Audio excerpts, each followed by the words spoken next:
Hi there. Good afternoon, everyone. Good afternoon, ladies and gentlemen. So good that you've all joined us here. I am Poppy Carnell. I am a trade reporter for MLEX and I am your moderator this afternoon. You are joining us for the European Parliament's Ceramics Forum. The debate, first of all, will be the trade policy review, the road to an open strategic autonomy. Now, before we begin, I've got a couple of housekeeping points. So, first of all, we do have interpretation, English to Spanish, Spanish to English. So you'll see at the bottom of your screen on your Zoom, there's a globe. And if you can click either English or Spanish to choose your language, that would be fantastic. Even if you're staying with me on English, please click English. Otherwise, there might be some technical difficulties. Also, if you're watching us on a browser, you might have a few difficulties. So it's better, if you can, to go onto the Zoom app. Second of all, I would like to point out that we will be having a Q&A session, of course, one of my personal favorite moments of a panel, being a journalist. But do get your questions in if you've got a burning question now or during the panels you hear something that you really want to know more about, please just send in the question there and then, or send in a question now if you've already got one, and then we will pick some for the Q&A at 10 to 4. So without further ado, I would like to hand you over to Immaculada Rodriguez Pinheiro, who will be introducing the panel. Immaculada, over to you.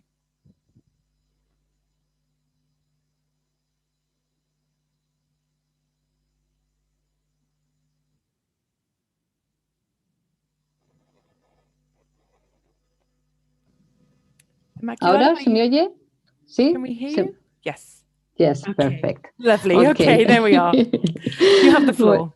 Okay, thank you very much. Muchas gracias, Poppy. Muchísimas gracias al Foro Parlamentario de la Industria Cerámica, Cerame-Unie, y buenos días a todas y a todos, a los miembros del Parlamento Europeo, al de la Comisión y de la Industria Europea. Muchas gracias a los más de 2 centenares de personas que se han registrado y que quieren compartir sus reflexiones con nosotros. Como presidenta del Foro de la Industria Cerámica del Parlamento Europeo, permítanme reivindicar la importancia de esta plataforma que permite a los responsables de la toma de decisiones y a los líderes de la industria compartir nuestros puntos de vista y avanzar sobre cuestiones clave para la industria cerámica. Me gustaría comenzar dando las gracias a Renaud Bartier. Renaud hace un gran trabajo para defender la posición de la industria cerámica ante los enormes y variados desafíos que encara. Y también agradecerle el excelente webinar que ha organizado, contando con los mejores panelistas para abordar un tema de máxima actualidad e interés. Creo que el título de este webinar no podría estar mejor elegido: la revisión de la política comercial, el camino hacia una autonomía estratégica abierta. Es para mí un placer dar la bienvenida a este webinar a Denise Redonnet, en representación de la Comisión de Comercio y en su calidad de director de la recién creada Oficina de Implementación Comercial, a quien desde luego deseo un éxito rotundo en su trabajo para conseguir el mejor cumplimentación de los acuerdos comerciales, de la eficacia de los instrumentos de defensa comercial. Y desde luego es un placer compartir esta mesa con mis colegas, excelentes eurodiputados. Se me ha perdido un segundo. Excelente. Decía que es también para mí un placer el poder compartir esta mesa redonda telemática con mis colegas y compañeros excelentes y activos eurodiputados. Ben Lange es el presidente de la Comisión de Comercio Internacional y es una persona de la que yo he aprendido mucho. Yo creo que lo sabe todo en el comercio y conoce a todos en el mundo del comercio y de la política comercial. Y además él es el ponente del informe sobre la política comercial renovada. Y desde luego también es un placer compartirlo con mi compañera, quien he tenido la ocasión de conocerla en este periodo legislativo, a Marie-Pierre Bertrand, con quien hemos coincidido en muchos temas. Hemos trabajado mucho y muy bien juntas y así estoy segura que va a seguir siendo en el resto de la legislatura, y además decirle que estoy aprendiendo francés aceleradamente, con lo cual también podremos hacerlo en su lengua materna. Y por supuesto también agradecer la participación a Paolo Mularoni, que nos va a ofrecer la perspectiva de este lado de la industria cerámica, haciendo hincapié en las dificultades y en las legítimas reivindicaciones que demanda la industria para poder cumplir con los objetivos de conseguir una economía climáticamente neutra. Como desgraciadamente saben muy bien todos los que nos están escuchando, el impacto de la COVID-19 ha sido muy fuerte en el sector de la industria cerámica.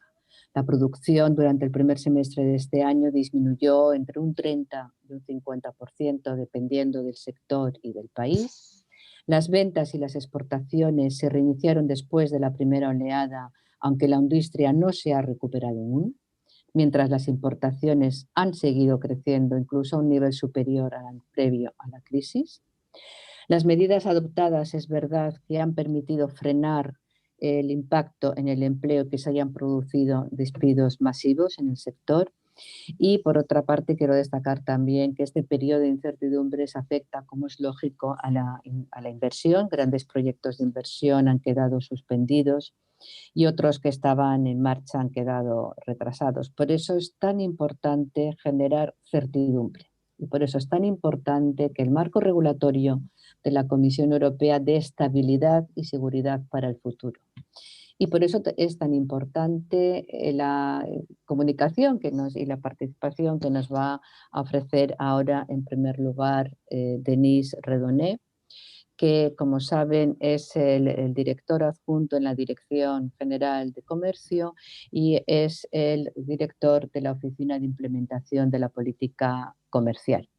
Un aspecto que veníamos reclamando en la anterior legislatura desde el Parlamento Europeo, que finalmente ha visto la luz y que yo creo que vamos a tener una gran oportunidad de mejorar con el trabajo que va a hacer y con la colaboración que va a tener en todo momento con el Parlamento Europeo. Muchas gracias.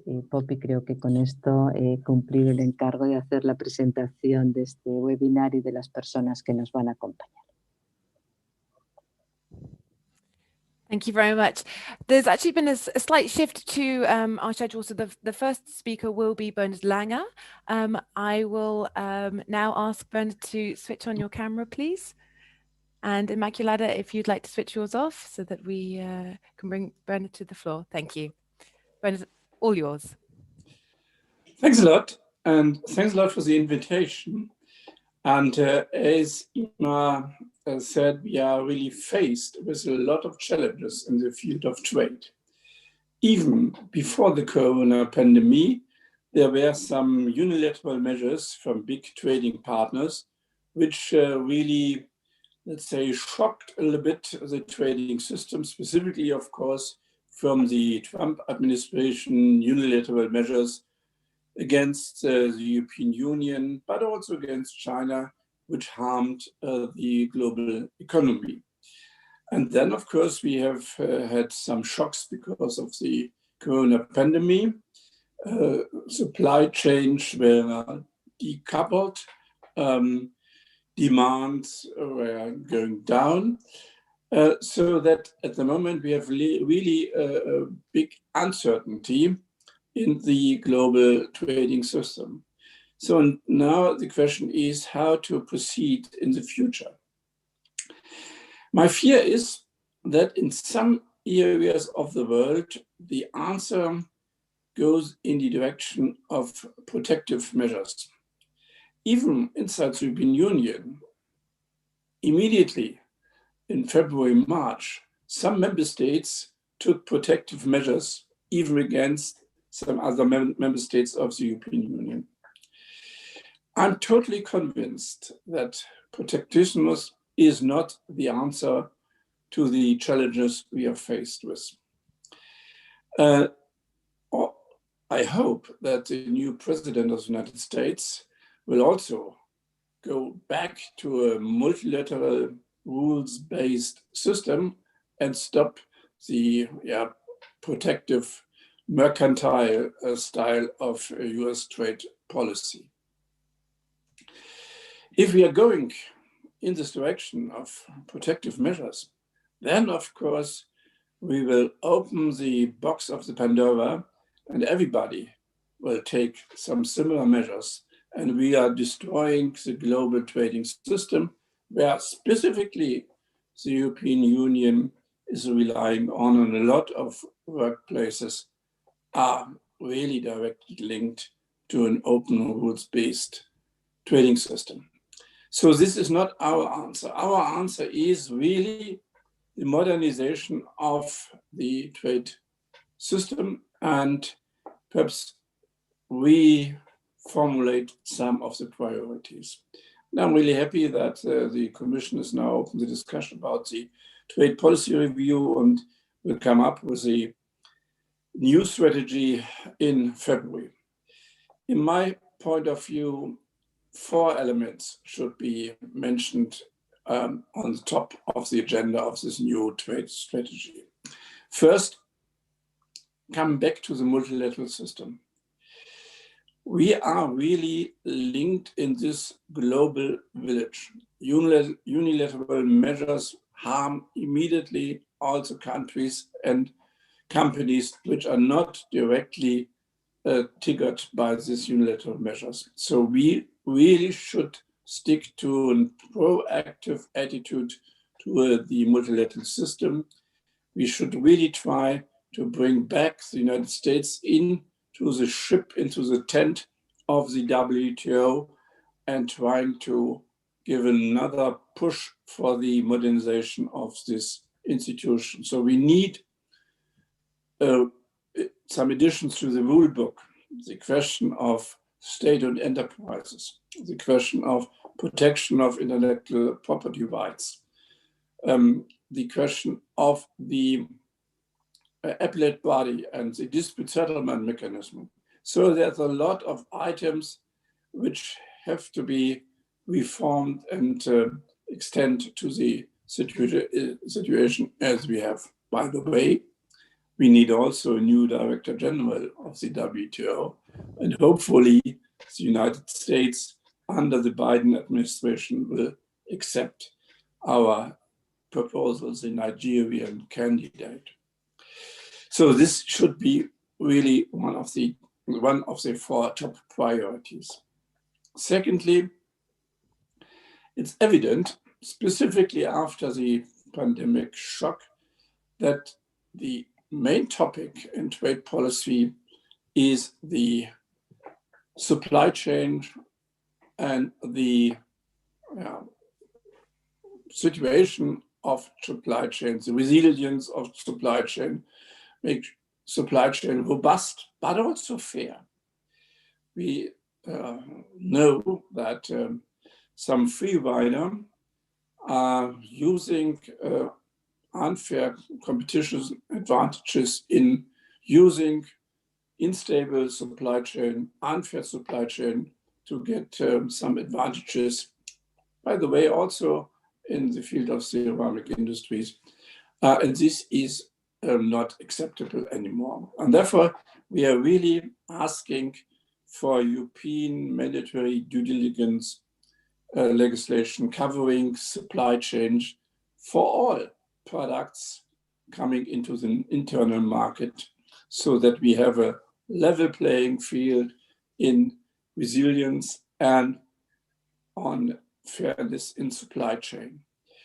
The Intercommittee adopted a position in this direction last week or 2 weeks ago, what about, with a clear message. And we want to really to have a risk-based approach so that everybody is able to analyze the situation of the supply chain, also reflecting perhaps the diversification or choose a second source, so that this risk situation can be improved by proper risk management and strategies against possible risks, and of course also to protect labor rights, environmental standards, and human rights in the supply chain, and therefore create fairness and a level playing field. Third point is the question of greening trade. No doubt about, we have a clear target. We want to have the European Union climate neutral in 2050.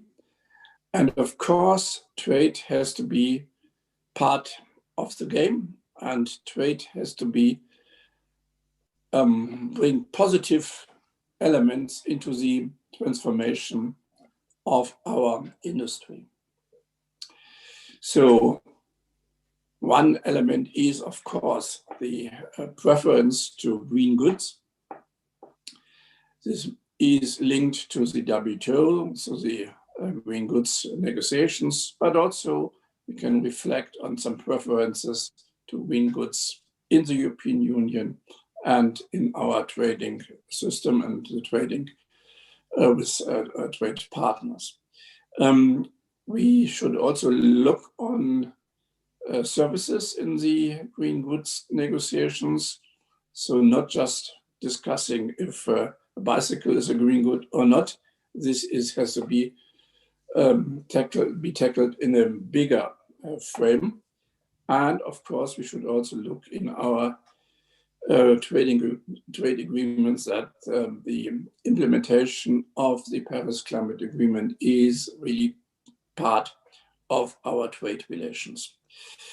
And one additional element I would mention quite shortly is the border adjustment mechanism, that we should really try to support our trading partners in reducing CO2 in the production process by making our borders clear in a mechanism that the benefit is coming to production from low CO2 emission. So this has, of course, to be reflected, and the measures have to be crystal clear and also WTO compatible.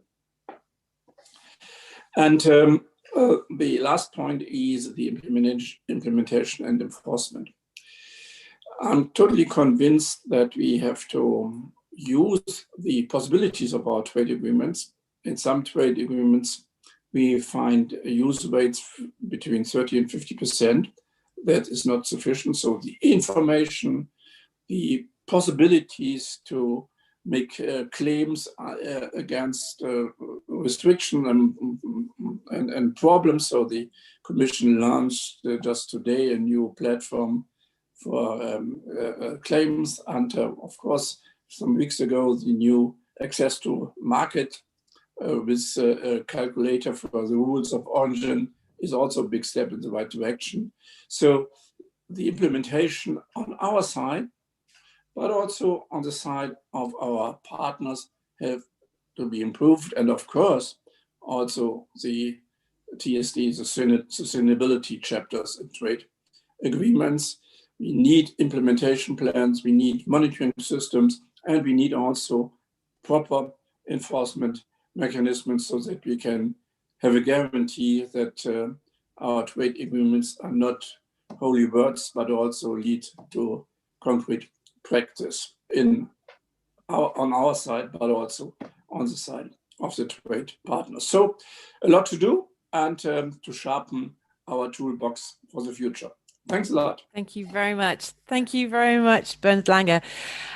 Before we go on to our next panelist, we want to ask you, the audience, your opinion on some of these very significant trade issues at the moment. So I'm going to launch this poll. You can see it there in front of you now.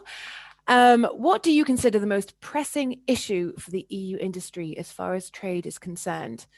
So you've got those 4 options: unfair competition from exporters in third countries, protectionist trends in extra EU markets, the lack of reciprocity with major EU trading partners, or the access to raw materials. So please click which one you consider the most pressing issue. If you're deciding between 2, then quick, make a click. And we will reveal the answers for the poll just before our question and answer session. I think you've had long enough. So we will now move on to Denis Redonnet. Denis, you have the floor.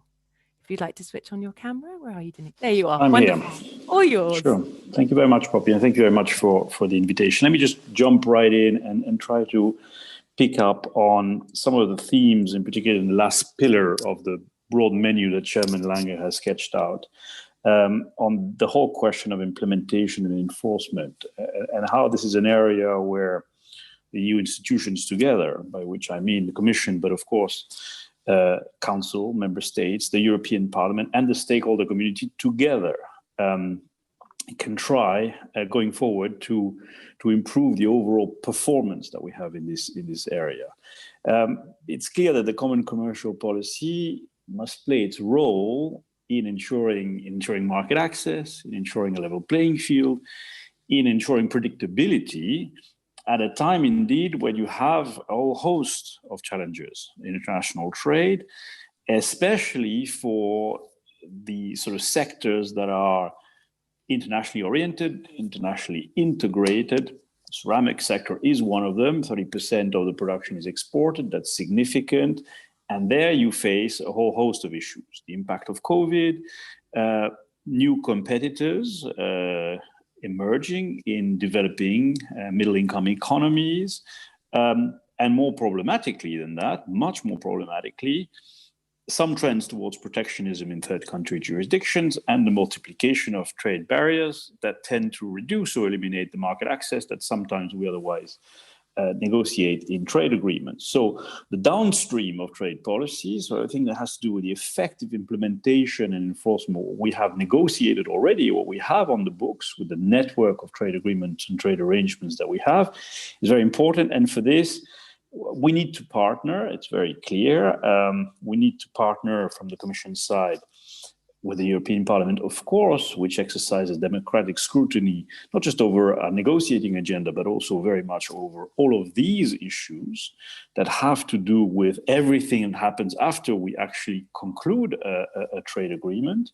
The national member state authorities, because the implementation of trade agreement effectively happened in the EU because of what we are in a very decentralized manner, as opposed to a very centralized way of organizing the negotiating function for trade, where the Commission is the negotiator for trade agreements.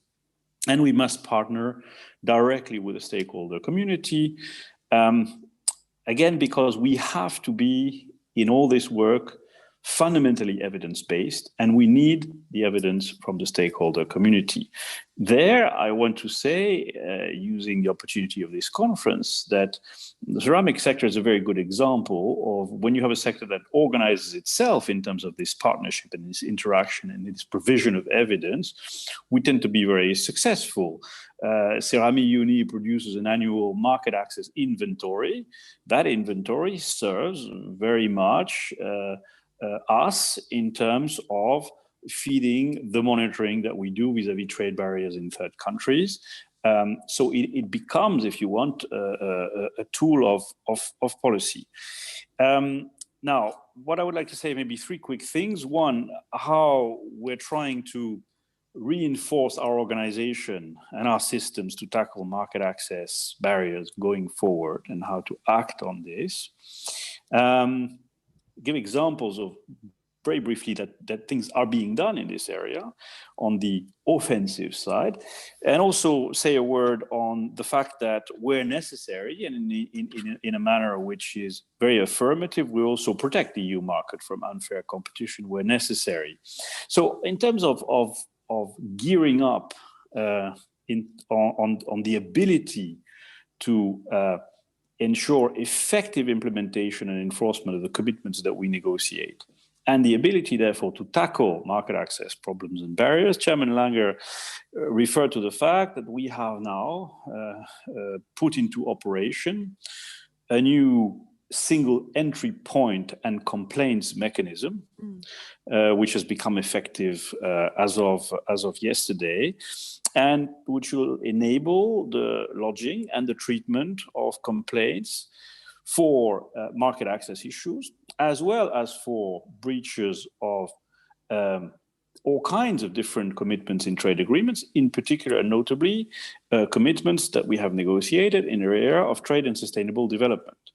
And on this, the entry point, if you want, will treat complaints both on the market access side and on the sustainable development side, I would say at parity, and therefore creates a system which hopefully will enable us to be more effective, faster, and more streamlined in dealing with these complaints, these barriers, these irritants that are channeled to us through the stakeholder community. We will seek to make this, in a sense, user-friendly, particularly for those that are perhaps less organized in terms of their knowledge vis-à-vis trade agreements. We will ensure that all stakeholders, big and small, have access to the system, including by offering, where necessary, sort of pre-complaint interactions.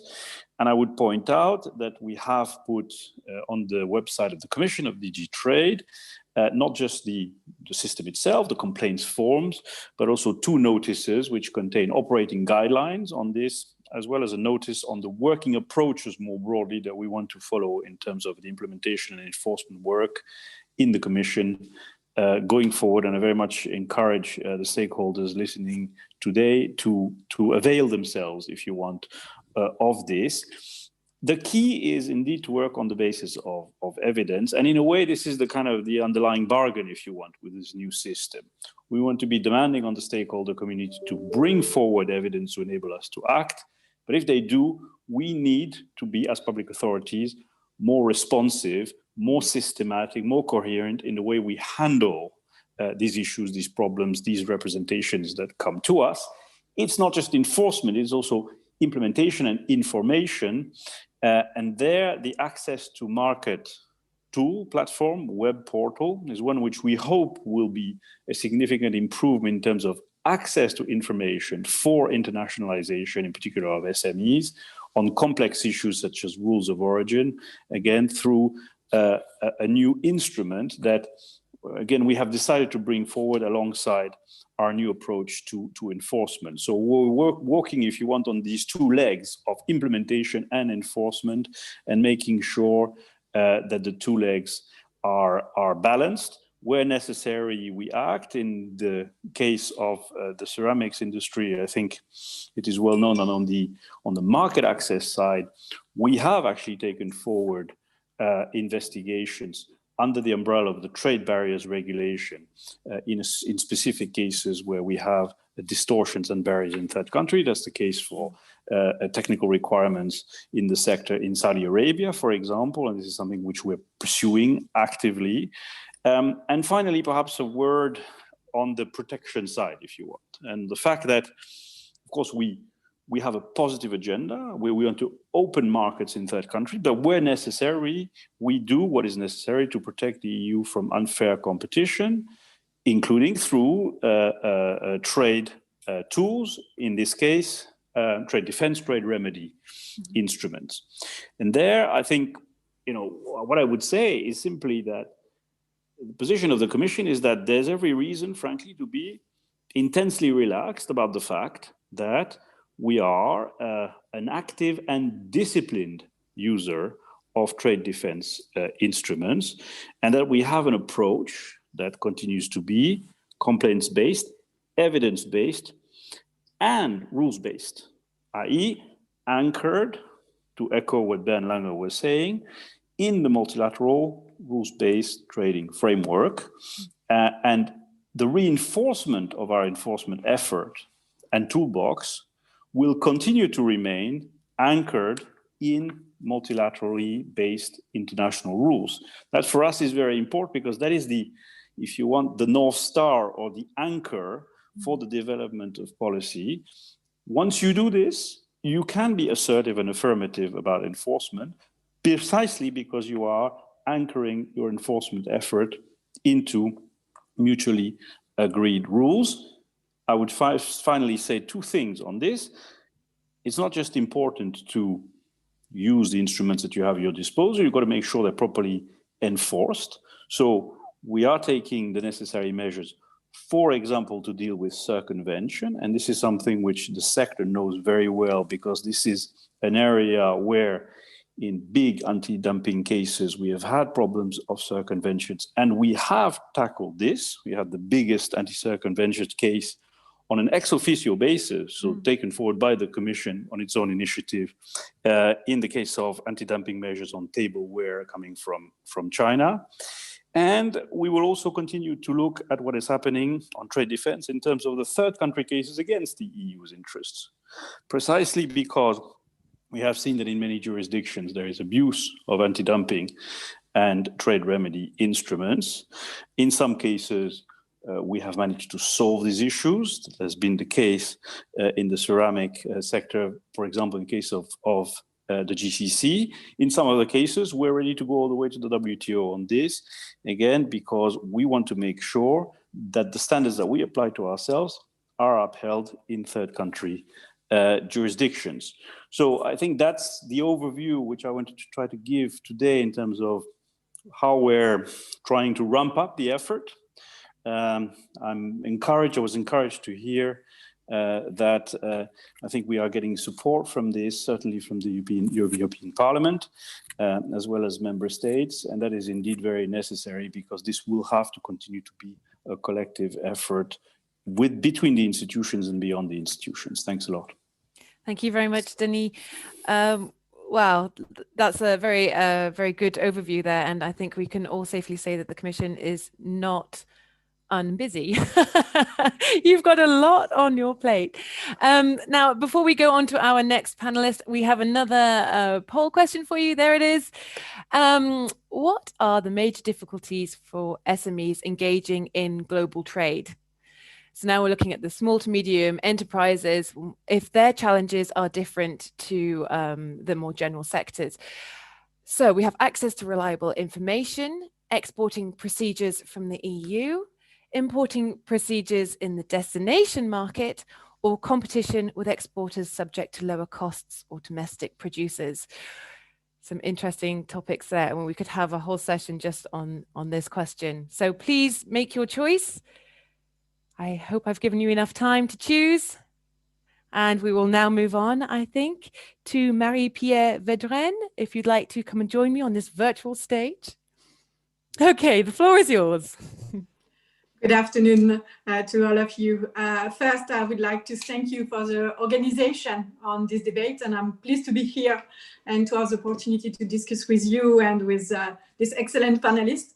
And I think it's a good timing because it's today after the end of the trade policy review consultation. And Europe must be at the front foot to defend and to contribute to the setting up of a regulated, fair and sustainable world trade.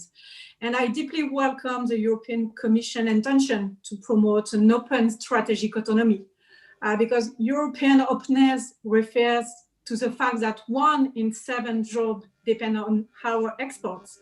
And it is clear that our international markets must contribute to attract investors who can promote a virtuous and job-creating economy recovery.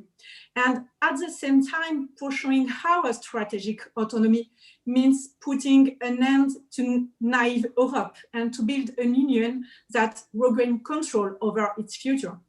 And we are experiencing a context of confrontation, like Bernd Lange said, and with third states taking unilateral and illegal measures that go against the rule defined within the multilateral framework. And of course, the EU must contribute to an ambitious World Trade Organization reform. And I share the point of view of Bernd Lange and Denis Rodoni. We must be active, more particularly in the field of industrial subsidy and of the deadlock of the Appel body. And also defending multilateralism is crucial. Let's not place all our hopes in the multilateral system. Let us strengthen certain areas of cooperation. Let us take action on all fronts, both multilateral and bilateral. And defending our interests can only be achieved through coordinated action and create Europe unity in trade matters. This is why I defend an efficient, credible, and ambitious enforcement regulation revision. And this three-leg agreement is a clear victory for the European Parliament, but also for the European Union, of course. And because while the Council was in favor of the statu quo, the European Parliament succeeded in convincing member states to muscle our trade policy.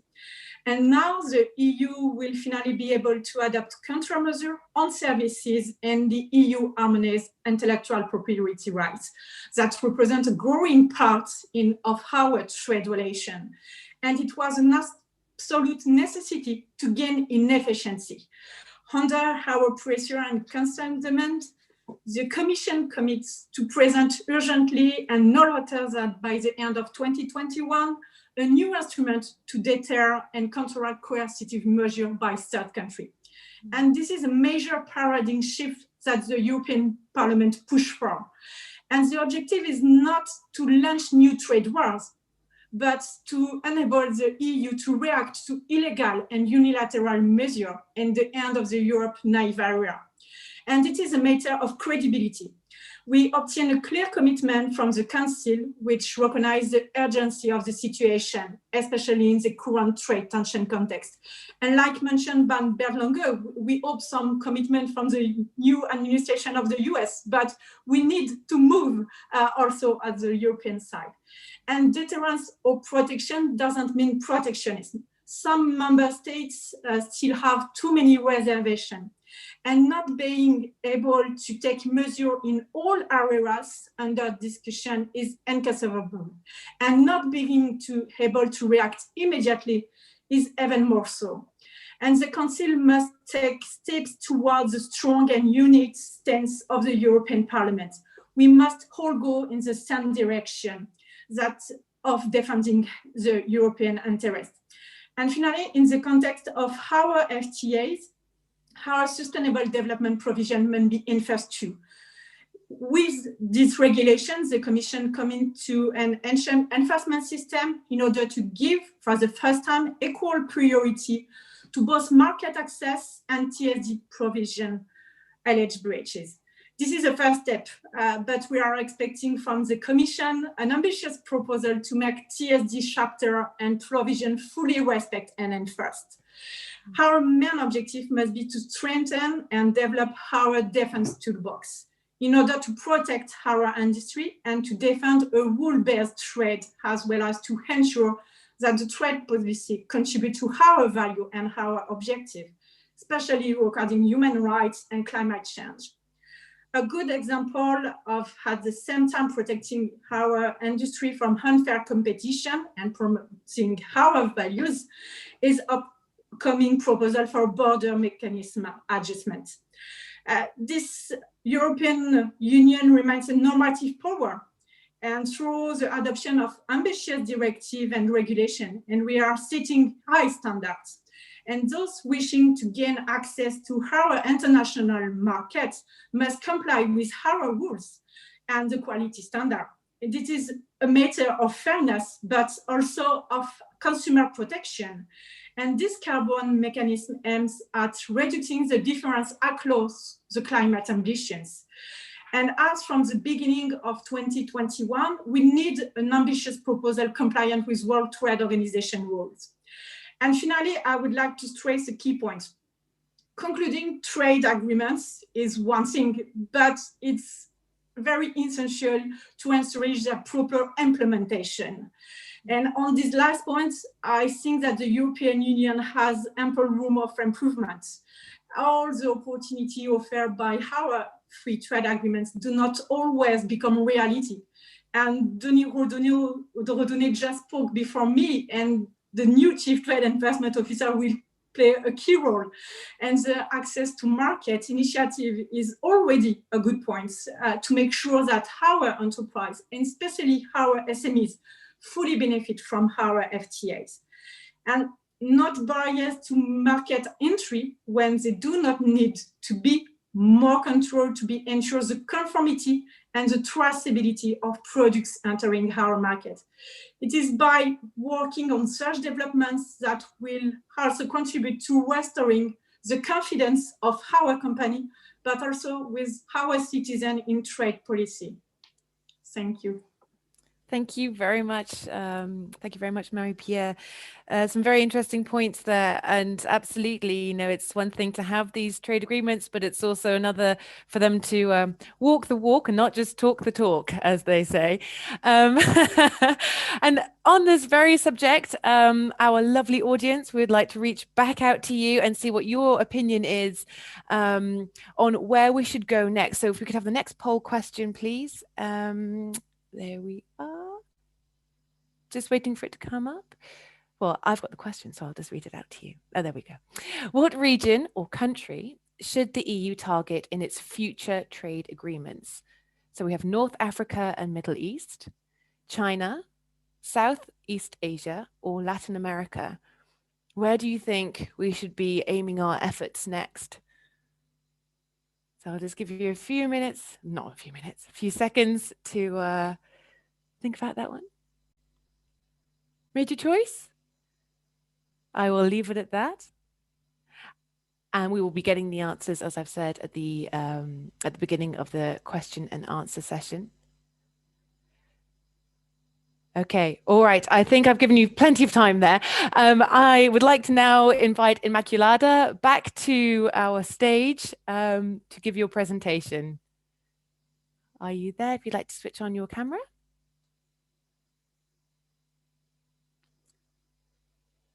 Immaculada, are you there? Ah, there you are. Yes, you're back. Ya You'd like to estoy. take the floor. Muchísimas gracias y permítanme que empiece ahora esta intervención como panelista saludando muy especialmente al presidente de Cerame-Unie, Alain Delcourt, que él también es un amante del riesgo porque además de tener que afrontar la gestión de la empresa, es el presidente de una asociación que tiene que atender a las necesidades y problemas de todos y cada una de las empresas que lo integran. Así que mis felicitaciones a Alain por el trabajo que también siempre haces. Bien, yo también me voy a referir a mi visión sobre la revisión de la política comercial en lo que respecta a la autonomía estratégica abierta y en lo que respecta a la transición ecológica y cómo afecta en particular a la industria de la cerámica. Como ya señalaba antes y todos hemos hecho referencia, nos encontramos en un contexto en que la crisis originada por la pandemia ha puesto de manifiesto las debilidades y las carencias de nuestras cadenas de valor, nuestra dependencia de terceros países para el suministro de equipamientos y productos de primera necesidad y de sanitarios básicos, y todo esto nos ha llevado a la necesidad de desarrollar una estrategia comercial revisada que nos conduzca hacia una autonomía estratégica abierta. Mi colega Marie-Pierre hacía referencia a que la Unión Europea no puede ser naïf. Yo creo que daría un paso más y diría, no puede ser irresponsable. Si se ha llegado a perder liderazgo tecnológico y posición en el escenario global, en el tablero global, y se ha dejado que perdamos posiciones en el ranking mundial a favor de China, es porque se ha permitido. Y yo creo que eso ha sido una carencia de asunción, de responsabilidad, de liderazgo político, que yo creo que se ha tomado buena conciencia de ello y se está corrigiendo. Yo creo, por naturaleza me gusta ver el lado positivo de las cosas y aprender de los errores. Y yo creo que de cada crisis siempre se extraen lecciones para mejorar. La crisis de la COVID-19 sin duda alguna nos ha enseñado varias lecciones.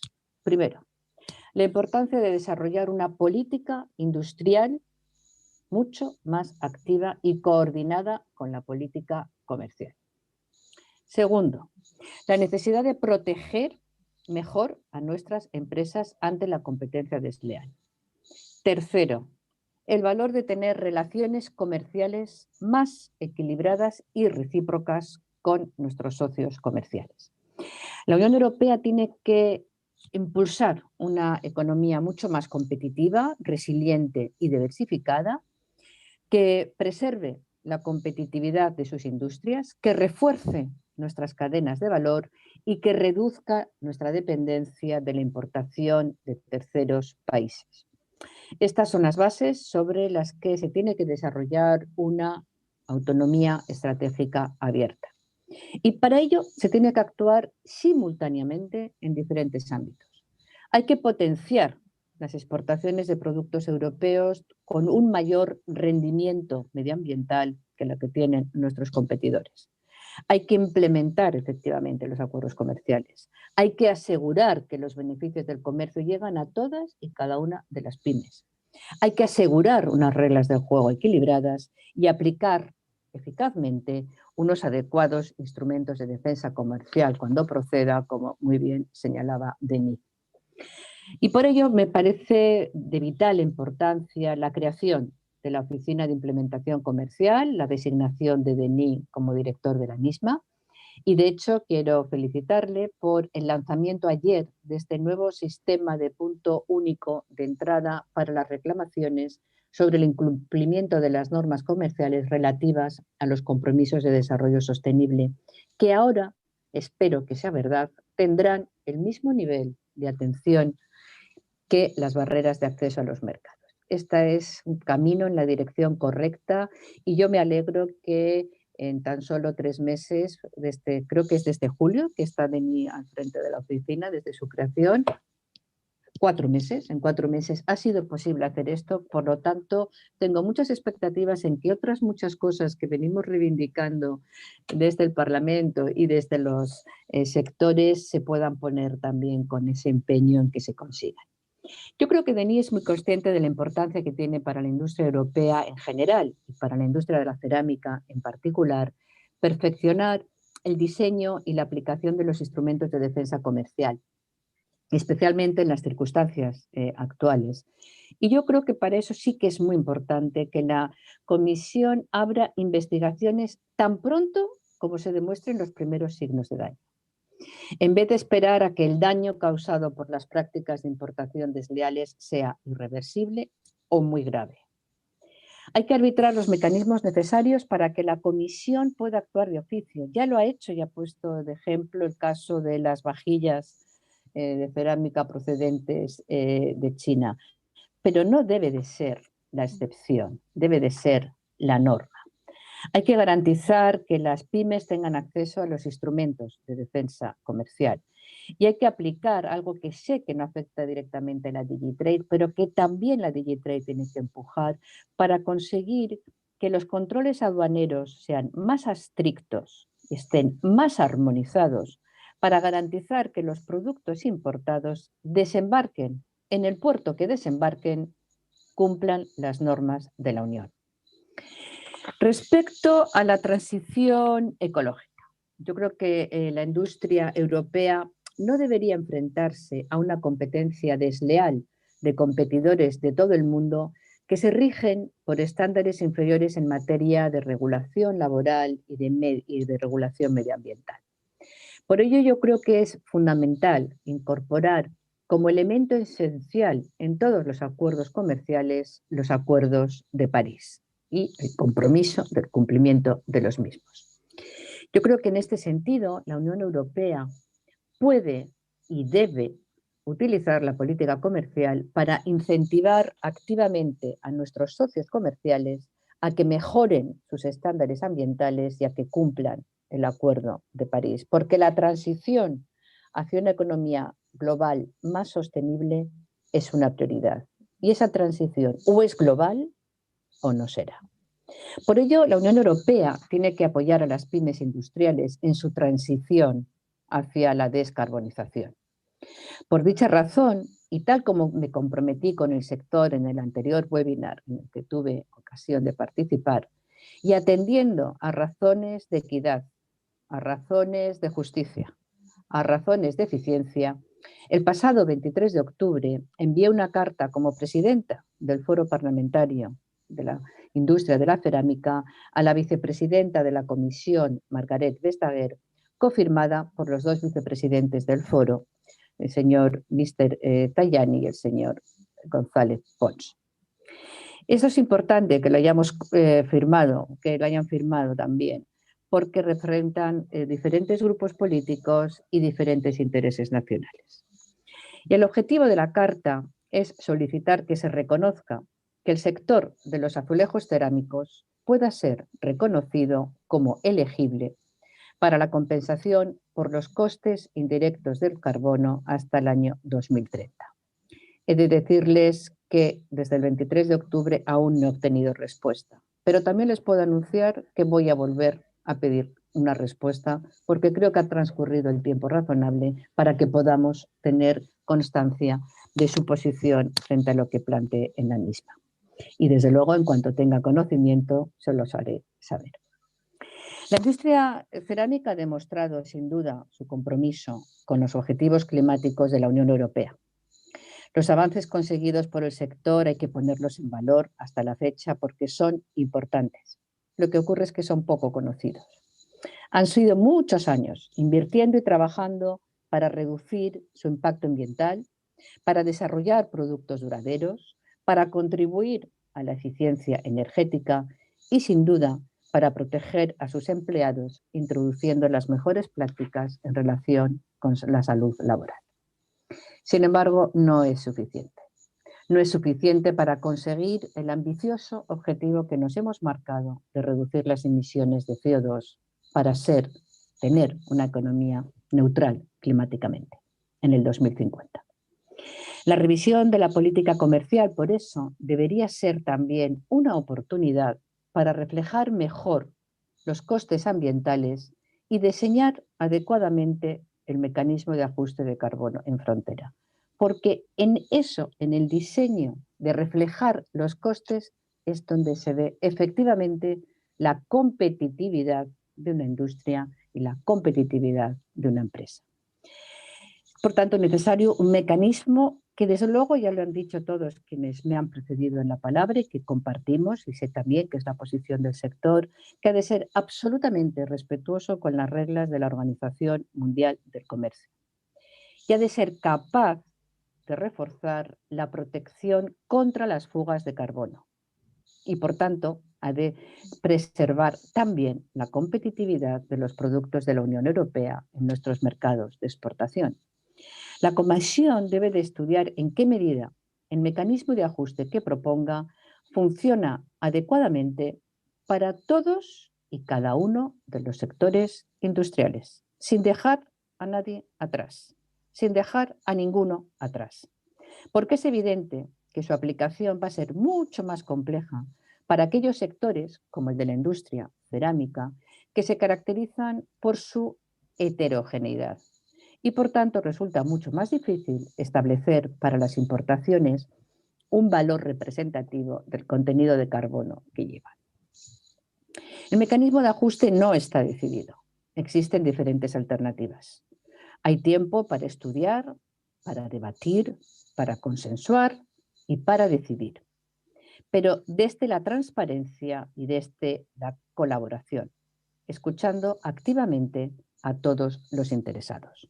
La Comisión no puede volver a actuar de la misma forma, incurrir en los mismos errores que cometió cuando la revisión de las directrices sobre las ayudas estatales a los costes indirectos del carbono y que ha sido la causa que motivó la carta a la que anteriormente hacía referencia.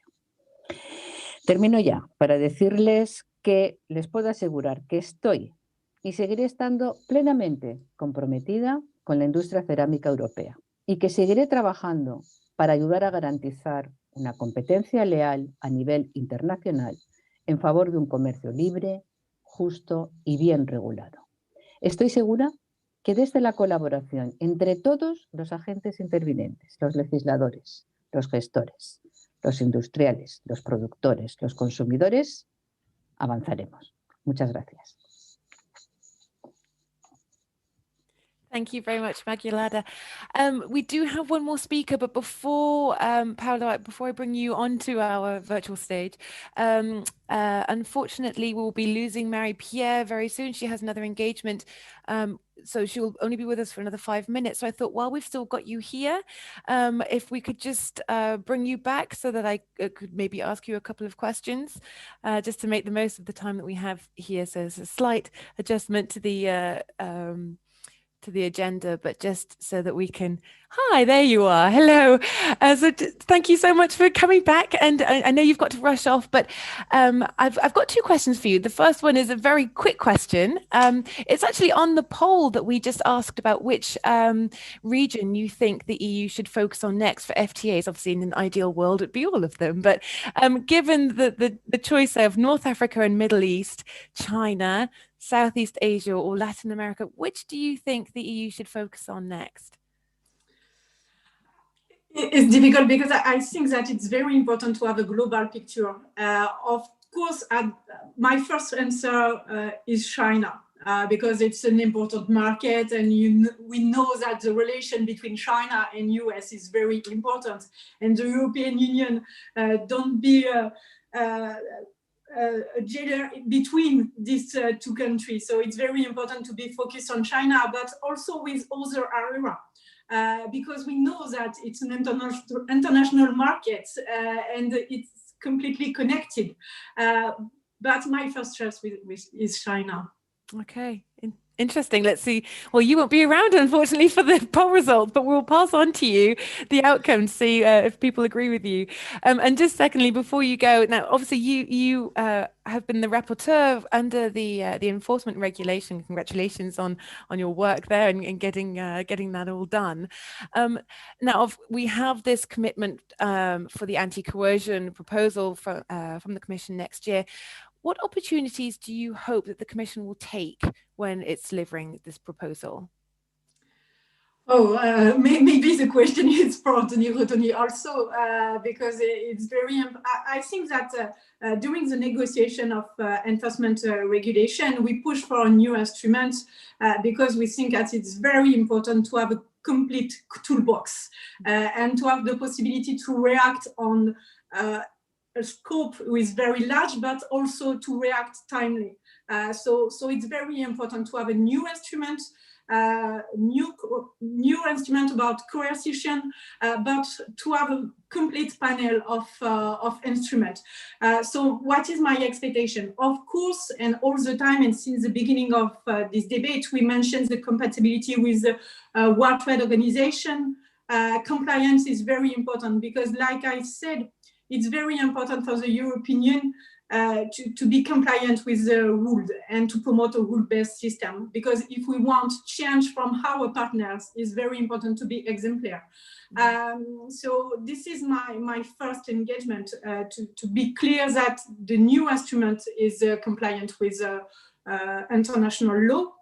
And I think that it's completely possible to have a new instrument which is compatible and which is ambitious.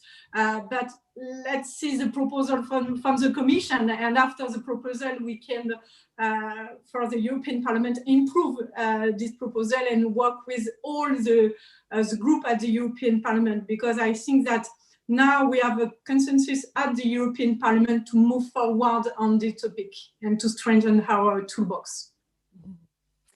Thank you so much for your time, and sorry to put you on the spot here for these questions just before you leave, but thank you so much. Thank you. Yes, we will update you on the poll results, just so that of course you're curious.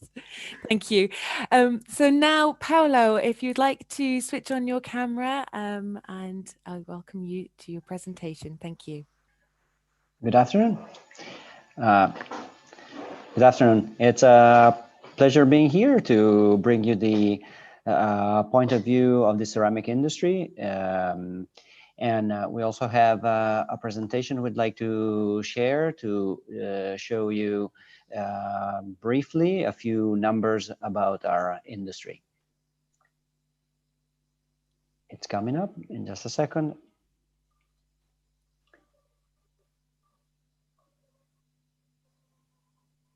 Perfect. Thank you. So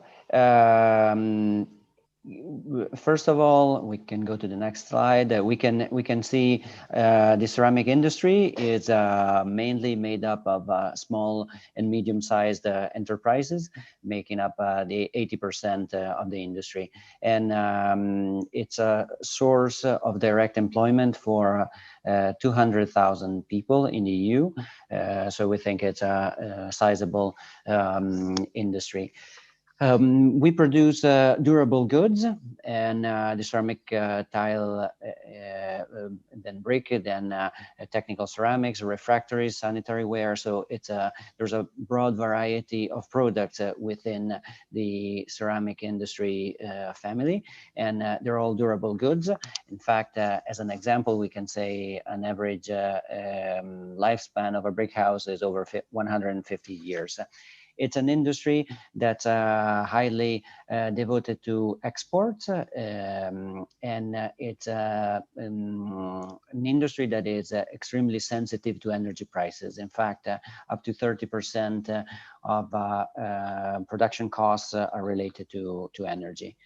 As I was saying, a sizable industry, because 31 billion is the value of production. And the good thing is also that the trade balance is positive, with 4.1 billion positive exports. In the next slide, we can also see that for some sectors within the ceramic industry, the quota of exports is also higher than 30%, and in overall value, the export quantity is growing. There are, in the next slide, we can see there are several important pivotal points that should be considered in this trade policy review. Some have already been touched by the respectable previous panelists. So we'll just go straight to the first one, that is access to markets. We can see the next slide. And the crucial point is to have fair conditions for EU exporters. There is the need to remove tariff and non-tariff barriers in the exporting markets, which for our industry are present in over 40 markets. These are especially burdensome for small and medium-sized enterprises, which represent 80% of our sector. The implementation of bilateral agreements can facilitate a fair access to markets. For this reason, we would like to underline the importance of free trade agreements. Furthermore, more efficient and timely investigation schemes to remove such obstacles via effective enforcement of both EU and WTO regulations are needed. We recall on this matter the ongoing action undertaken in the face of the extremely heavy burdens resulting from the introduction of the Saudi quality mark, required in order to export to Saudi Arabia. After numerous actions and meetings with SASO, S-A-S-O, that's the body granting this certification, we have filed a complaint under the trade barrier regulation legislation to the EU Commission. Despite the increase in the number of companies obtaining the SQM, we have to take into account that many of them were not able to afford the cost of the SQM and have decided not to apply for it. This means that the certification has effectively acted as a barrier, discriminating especially SMEs. The situation has caused a damage to our industry and cannot be allowed to continue. In this context, we also very much welcome the new focus of the Commission on enforcement, with the appointment of the Chief Enforcement Trade Officer, Denis Redonnet. All the parties concerned, our companies facing barriers to trade, our associations, and the competent national and European authorities have to cooperate efficiently so that strong actions can be taken promptly, as soon as the barriers to trade have been identified or even anticipated. In this process, time is of the essence, and it is hard to regain market lost because of delayed actions against such barriers. Another unacceptable discrimination among EU exporting companies is present in Egypt. Inexplicably, the registration requests of several ceramic companies submitted years ago to the local authority, General Organization for Import and Export Control, are still pending.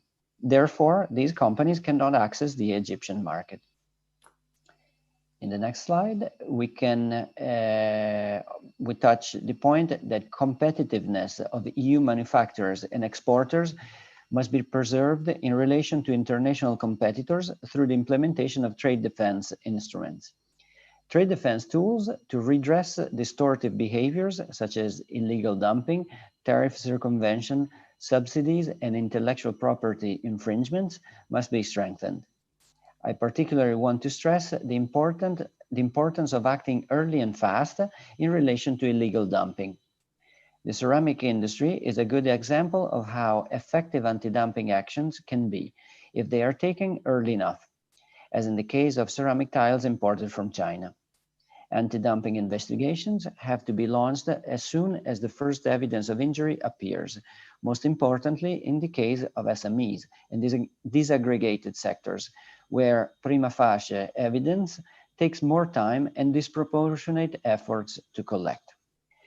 While the ceramic industry has learned to work with the EU trade defense instrument, it's not true of all SME sectors, and the Commission should develop tools to support such sectors on statistics, market intelligence, evidence on finding, etc., and launch ex officio investigations when necessary, as the ex officio anti-circumvention investigation completed last year on tableware was an example. In the next point, the increase of protectionist trends worldwide is a concern for the industry, which is instead in favor of an open market.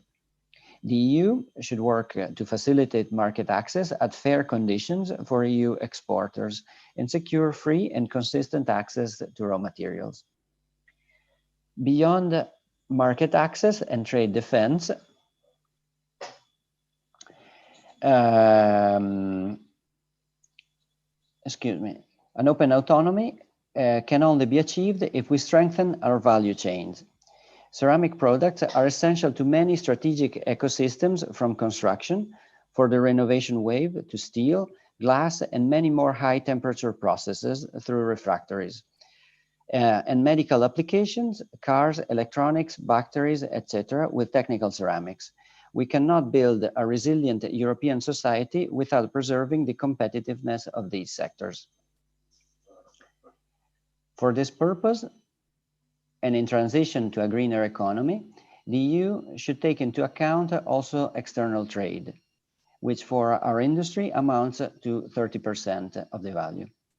To ensure a level playing field and preserve the competitiveness of the EU industry, green reciprocity should be ensured in the enforcement of FTAs, as well as other preferential agreements with trading partners. For instance, by monitoring the environmental performance of beneficiary countries in the generalized scheme of preferences. Furthermore, the effectiveness and sustainability of the EU emission trading system should be realistically reassessed, and corrective measures should be taken so as not to further aggravate the already strongly affected economic cycle. From the international point of view, especially for the highly energy-intensive and export-oriented ceramic sector, the ETS risks having a recessive effect for our companies, which are facing excessive costs, thus threatening their international competitiveness. Moreover, the carbon border adjustment mechanism does not seem, as it's been presented so far, to give adequate protection to European SMEs of competing in international markets, and does not restore a balance with imports of goods from areas in the world without climate policies. We think that maintaining a fair and level playing field should be a key priority in this review of the EU trade policy, which should also focus on the enforcement of EU regulations so that fair conditions will be assured not only on paper but also in practice. Thank you very much. Thank you very much, Paolo. Right. Well, it's almost time for our question and answer session. But before we do, we're going to reveal the answers to our poll. So can we have the first poll back up on the screen, please, so we can see the answers? Here we are. Oh my goodness, look at this. So what do you consider the most pressing issue for the EU industry as far as trade is concerned? 47% of you say it's the unfair competition from exporters in third countries. That's very fascinating. And it's basically half of you that think that. Goodness. Are you taking note of this, Denis? What's our second poll? What are the major difficulties for SMEs engaging in global trade? Wow, 56% of you say it's competition with exporters subject to lower costs of domestic producers. Very similar answer, of course, to the first. There it is. There it is, the need for instruments, strong instruments like trade defense, as we've discussed. What region or country should the EU target in its future trade agreements? So that's a little bit more even, isn't it? So North Africa and Middle East taking almost a third, but it's actually quite a balanced response. So, that's a difficult one to choose for going forward, because you've got quite a balanced view there. We just want them all, don't we? Okay, I will kick off the question and answer session now, but let's bring all of our panelists back onto the screen so we can see your lovely faces, say that you're with us, so that we can see what you look like when we put you on the spot. Hello, hello. Have we got everyone? Immaculada, are you there? Could you put on your camera? There we are. Hello, hi. I have a whole host of my own questions, but we've had excellent questions from the audience, so I'm just going to have to pass over to these excellent questions. So I will begin with Francesca Ibaldi, who says, the ceramics industry was wondering if Denis or Dene could provide us with an update on the trade barriers investigation on Saudi Arabia, and how these new tools on enforcement will come into play at future stages of the investigation. So Denis, would you like to take that one, please? If you just unmute yourself there. Yeah. Sure. Yeah. So indeed, in this case, we're again faced with a very clearly identified barrier. The industry has availed itself of an enforcement instrument which gives the industry directly petitioning rights and legal rights. And so there we have a very structured framework for taking forward the engagement with the third country in question, here, Saudi Arabia. And we have a time-bound process. Now, in terms of this particular process and investigation under the TBR, which you have opened because there was indeed a motivated complaint under this particular instrument, we are proceeding with the investigation right now. We're coming close to the 5-month delay, by which very often we come back to the member states, the Trade Barriers Regulation Committee, with the findings that the Commission makes. And then, as you know, there's a kind of fork in the road where we have to decide on the basis of these findings what we do. Do we believe that we have a material breach which we can then challenge, for example, through dispute settlement at the WTO, or do we don't? Now, what I can tell you is that even though we're progressing in the investigation, it's not a simple matter, that one. I think the industry would know that. So in all likelihood, we will finalize this process not at the end of November within the 5 months, but we will use the 2-month further delay that is available under the legislation and finalize that phase after 7 months. So it will take still a bit longer. And before then, of course, I cannot speculate on what we will effectively bring back and conclude and recommend to do. But as you know, in the past, I mean, this is an instrument which we have used and taken all the way into dispute settlement if warranted and if necessary. I would add that it's useful because it enables us sometimes to go deep and get leverage vis-a-vis third countries in terms of addressing these barriers, in particular in the situations where we're faced with an intransparent environment. So the structured process that we have under the TBR enables us to overcome some of the barriers in terms of discovery, in terms of making progress in interaction with the third country concerned when we challenge or we question the measures. Let me just say, perhaps I'll use this opportunity to say one thing.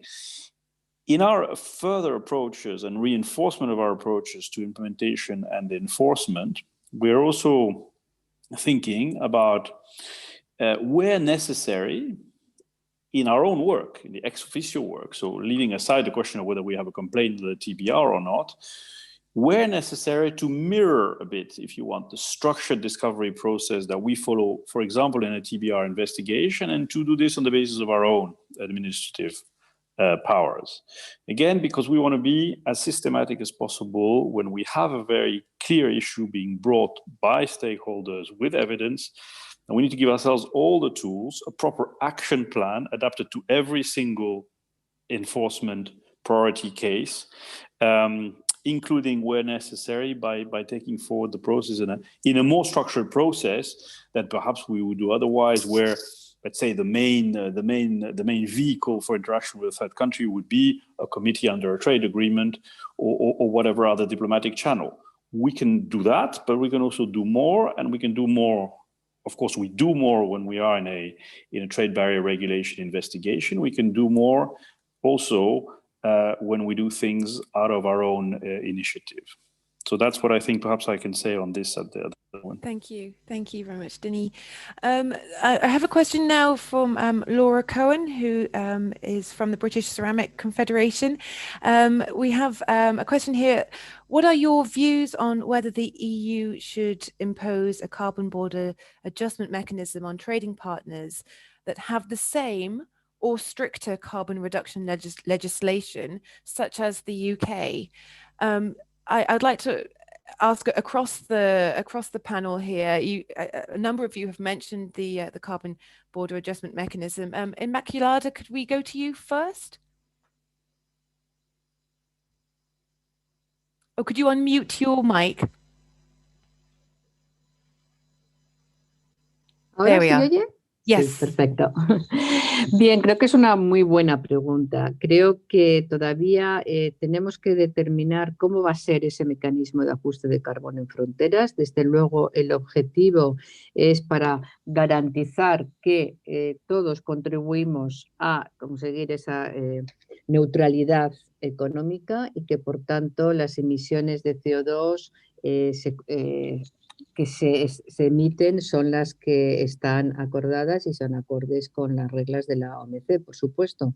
Hay que estudiar la importación de los productos, vengan de donde vengan, y analizar efectivamente cuál es su composición en proporción de dióxido de carbono que emite.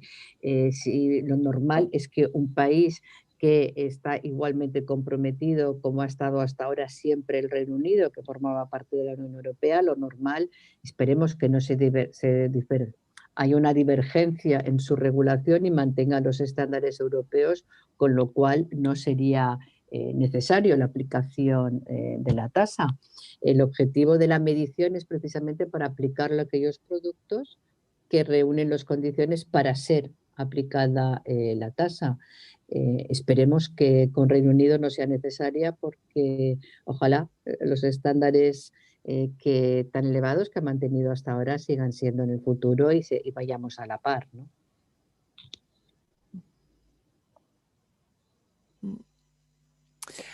Paula, would you like to come in on the discussion? Well, I would. Thank you. I would just add that the problems are not the countries that have high or strict standards on emissions like the EU. The problems are those other countries that have or either very minimal or just don't have standards on emissions. So in that case, really the competition is unfair.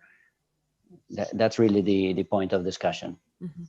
I cannot enter on the topic regarding the specific country because I don't know the regulation in the UK. Bernd Langer, would you like to give us your views? Yes, I would be careful not to use the question of competition, because this is not an instrument to protect against unfair competition. We have the anti-dumping issues, NP-PAPO, the enforcement, and so on. The carbon border adjustment mechanism is an instrument to reduce CO2 in the production process. And then, of course, we have to guarantee that there is no discrimination between domestic and foreign companies. So if there is a company coming with a production process with less CO2 intensive procedures, then of course this company has to get some benefits. And I could imagine that in the UK, there will be some companies, because they are discussing quite tough CO2 regulations, which might be lead to a better performance in CO2 reduction. So the construction of this carbon border adjustment mechanism has to be clear that, of course, if there is a product on a production process coming with a high intensity of CO2, then of course there has to be some fees to pay to the European Union. But the other way around is also possible. So I think this measure could be relying on the GATT Article 20 to protect the environment. But then, of course, we have to be crystal clear. This is not a measure to protect our industry. This is a measure to reduce CO2 in global production. Well, while I've got you, Bernd Langer, let's just. I'd like to continue with you and looking at the environmental question. We have a question here on trade defense, the trade defense instrument, and how it can help in the context of the ecological transition. What are your thoughts on that? Yeah, we should use it. And Dennis, remember, I think quite well, the modernization of the trade defense instruments, where our interest from the European Parliament was indeed to introduce the violation of labor rights and international environmental standards, as well as a dumping case. And we did it. So on the labor issue, it's quite easy, or let's say more easy, to calculate the advantage of violation of labor rights. In the case of environmental dumping, it's not so easy. And therefore, the Commission and even the Council was quite reluctant to put it in the first line of the anti-dumping legislation. But nevertheless, it is possible, and I think it's necessary to defend our interests even against dumping based of labor and environmental violation. Thank you. We've got so many good questions. I wish, can we just extend by another hour, everyone? Is everyone okay with that?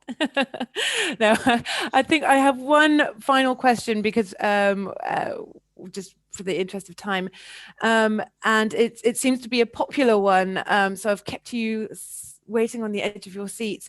It's actually on standardization. And I think this might be more for you, Denis, but please wave your hand if you'd like to contribute. So the question here is for certain, who is this from Michael Kogler? I'm not sure if I'm pronouncing your name correctly. I do hope I am. For certain ISO theme, standardization is mostly under the influence of Far East participants. European members are less represented in the ISO process, thereby less representing the need of the European industry. What are your views on reforming the ISO decision-making process? Denis, would you like to answer?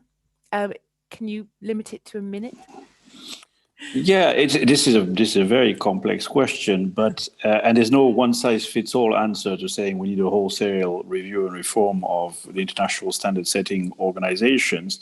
I think some of the concerns relate to some specific areas, for example, in the telecoms IT industry, where there is a perception that the European presence, if you want, and strength in terms of feeding into the international standardization process is somewhat debating. Overall, there is a very strong European presence in international standardization because of the strength of the internal market. And so as long as we rely on an integrated internal market, we're able in international standard setting organizations to project that, the so-called Brussels effect. I think that is still very much valid across many areas. And it is an element, after all, of competitiveness globally. Question is whether some of the governance aspects of these international standard setting organizations should be reviewed. I think you need to look at it on a case-by-case basis. I would add also that it's not, of course, in the gift of the Director General for Trade. It's other parts of the Commission that are in charge of this. I'm going to ask one more, just because I can, because I'm the moderator and I've got the power. It's such an interesting question. I'm just going to throw it out there for you to answer if you'd like to. Here it is from Philip Pickelman. While Asian countries recently completed the RCEP, which I believe was signed on Sunday, wasn't it? Which was, we are struggling to finalize important FTAs like Mercosur, US, or India. Although being very export-oriented, there is a significant opposition towards FTAs among significant parts of society here. How are we going to conclude ambitious FTAs and convince critics of free trade from the positive effects FTAs provide? Who would like to jump in on that one? Don't be shy. Denis? Please. I can give you one sentence on this. I think we're going to anchor the legitimacy and acceptability for active open markets with rules agendas, which is what the CCP, the Common Policy, is about, in part if we demonstrate that when we negotiate things, we make sure they translate in practice. And that's the whole point of the shift towards implementation and enforcement in our overall trade agenda. By no means the only necessary step, and Chairman Lange has sketched out many others, but it's certainly one, and that's certainly one which contributes, I think, to acceptability and legitimacy of a policy like the common commercial policy. Mm-hmm. Thank you for being concise too. Right, we're not done yet, guys. Stay where you are.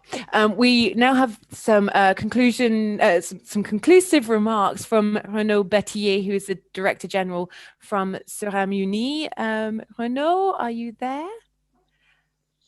And I think panelists, if you can now switch off your cameras and relax.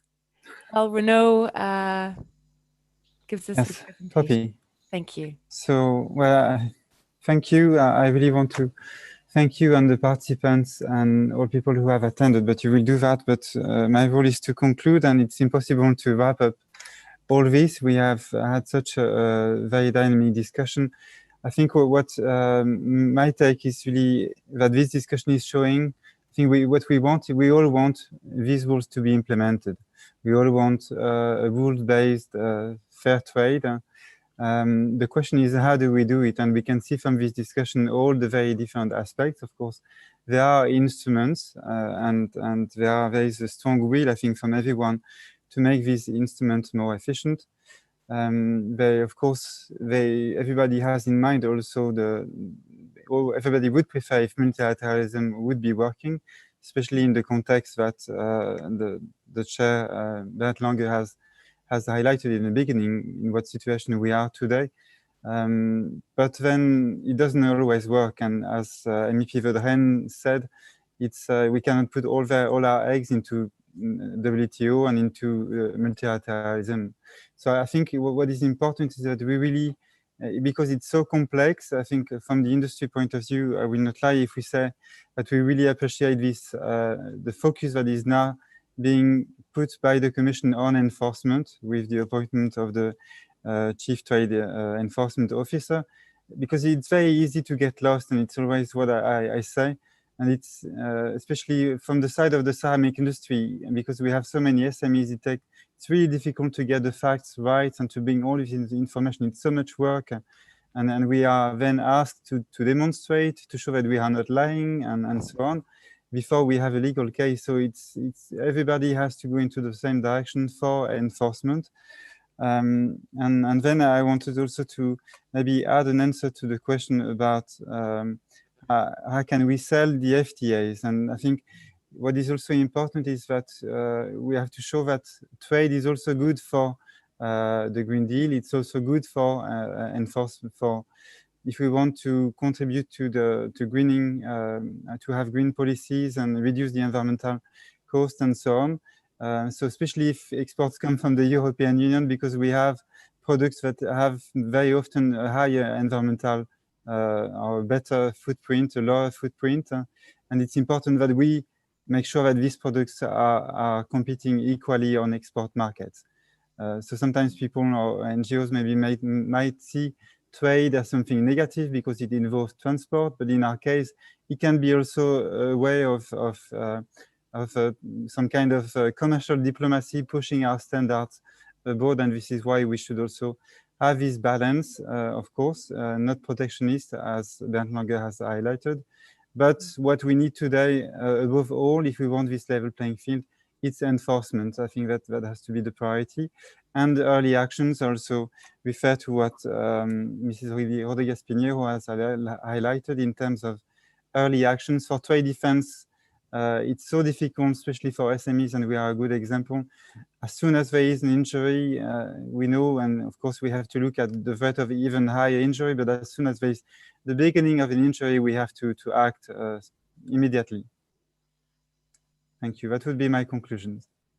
Thank you very much, Renaud. And just before you all run off to get your coffees, can I just bring the panelists back? Can you all just switch on your cameras just so we can say a final, there you all are. Hello. Just to say thank you so much to the panelists for your contributions. It's been fascinating as always. You always want more time, don't you, to talk about all these very complex issues, but it's been fascinating. And thank you, audience members, for being here, for listening, and for contributing through the polls, and for your excellent questions. So it's been fantastic. Please do stick around for the next panel. The next panel begins at past. It's the Making the European Green Deal panel. So go and get yourself a coffee and come back. But just an important note, don't sign out. If it's, I'm told that you could have some technical problems if you sign out. So just keep your browser on or keep your Zoom app open. Go and get your coffee, and we will see you back here at past. Thank you all very much. Thank you, Poppy.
Hello, Catherine. Hi, how are you? I'm good.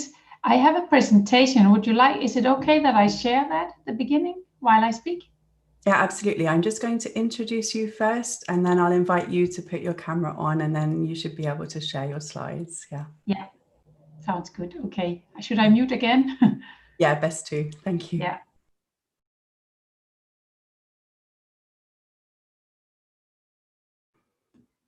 Welcome to the panel, Making the European Green Deal and Cross-Border Adjustment Mechanism Fit for SMEs.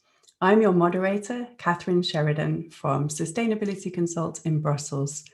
And we have 4 high-level speakers today: Meta Quinn, MEP Elisabetta Garmini, Angels Corduña, and Murray Ratana. Then we have a Q&A session and conclusions from Cerame-Unie's president, Alain Delcourt.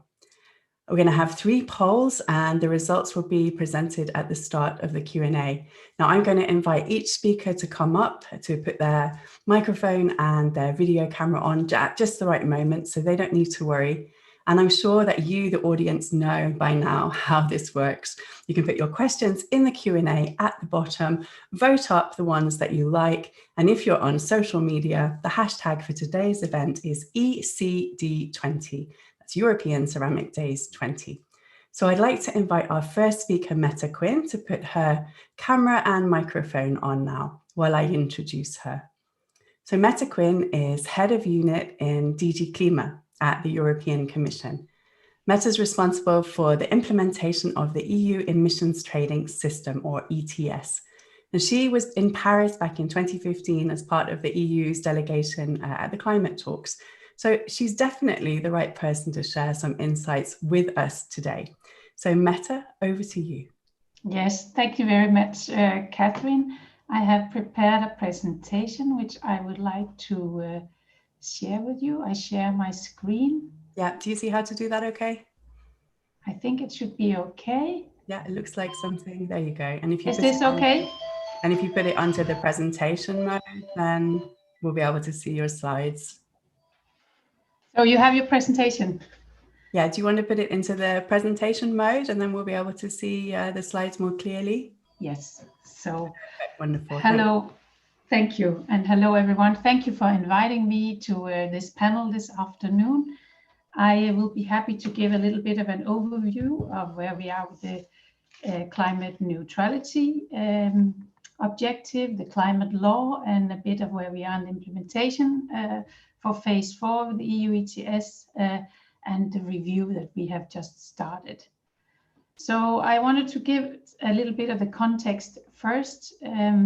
We have already reached 1.1 degree of global warming. We have an ongoing health crisis. It's not looking very good. And we have luckily agreed at European level to support member states in Europe to address this crisis. And this offers a huge opportunity to accelerate investments into a clean transition, and we must take this investment and use it wisely now. On the good news side, we have reduced our emissions with 25% compared to 1990, while we grew our economy with 62%. These are numbers from last year.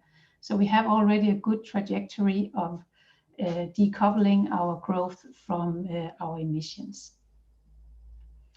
But the legislation we have in place is not good enough to reach the climate neutrality by 2050. We need to have stronger and clearer investment signals in order to do the proper planning and get the right decisions in order to have the transition to climate neutrality. So this is why we launched the Green Deal, European Green Deal. It seems very long ago, but it was actually only in January this year. We proposed to have climate neutrality by 2050, and we put it into the climate law, a proposal for climate law to turn it into a legal obligation and a clear trigger for investment. What is new is that it deals with all sectors of the economy. We have so far mainly had emission reductions for energy sector and for industry, but it now covers the entire economy. So I would like to look now not at the entire Green Deal, but just on our ambition to increase the 2030 reduction target and align with the 2050 climate neutrality target. So in the EU climate law, as I said, we proposed it in March, and we want to enshrine legally that we want to have climate neutrality in 2050. Then we added in September the intermediate target for 2030 and proposed that we should have at least 55% reduction of greenhouse gases by 2030 in order to have a good trajectory towards the 2050 climate neutrality. It has to be EU-wide, economy-wide, and it includes both emissions and removals. We put also a communication out at the same time in September, saying that indeed we need actions across all the sectors of the economy, and we need to review all our key legislative instruments. It's a very big ambition. Now we are in the process of debating this proposal for the reduction of greenhouse gas emissions with 55% by 2030. Discussions are ongoing in the European Parliament, they are ongoing in the Council, and we expect that the European Council hope that they will agree to this target in December this year, so soon. And then from then on, the next step will be for us to revise all the key legislative proposals by June next year. We call it the Fit for 55 package that we have already started working on. And some of us around my age might think it could sound like something else. So before coming up with the 55% reduction target, we had, of course, an impact assessment, and it looked at many different areas. And it shows that overall there will be a positive impact on the GDP and on employment for going to this new target. We need huge investment to modernize the economy. And we need to support the opportunities for the clean technology leadership and for gaining competitive advantages in our economic sectors. So what we really need here is a big investment power, and the next generation EU that offers 1.8 trillion euros, it's an enormous amount, will help to boost the sustainable investment. It will also save us a huge import bill of energy of around 100 billion over the period 2021 to 2030. So it really is also very good for the energy import balance. What it also shows is that it's a bit more challenging for the member states and the regions that have a higher share of fossil fuels at the moment and a high energy intensity and lower GDP. And even more so, the low-income household will bear a higher burden. We didn't look specifically at SMEs in the modeling tools, but we did see that it will be challenging for businesses and in particular for SMEs to reskill and ensure that they have the sufficient workforce. So what we need in order to reach our target is very focused policies to address these issues, also the challenges.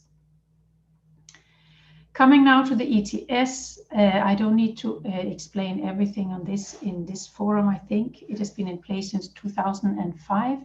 It puts a price on pollution, and we have seen that we have a price on 1 ton of CO2 emissions, and these allowances, they have increased the price since we agreed. It was quite low.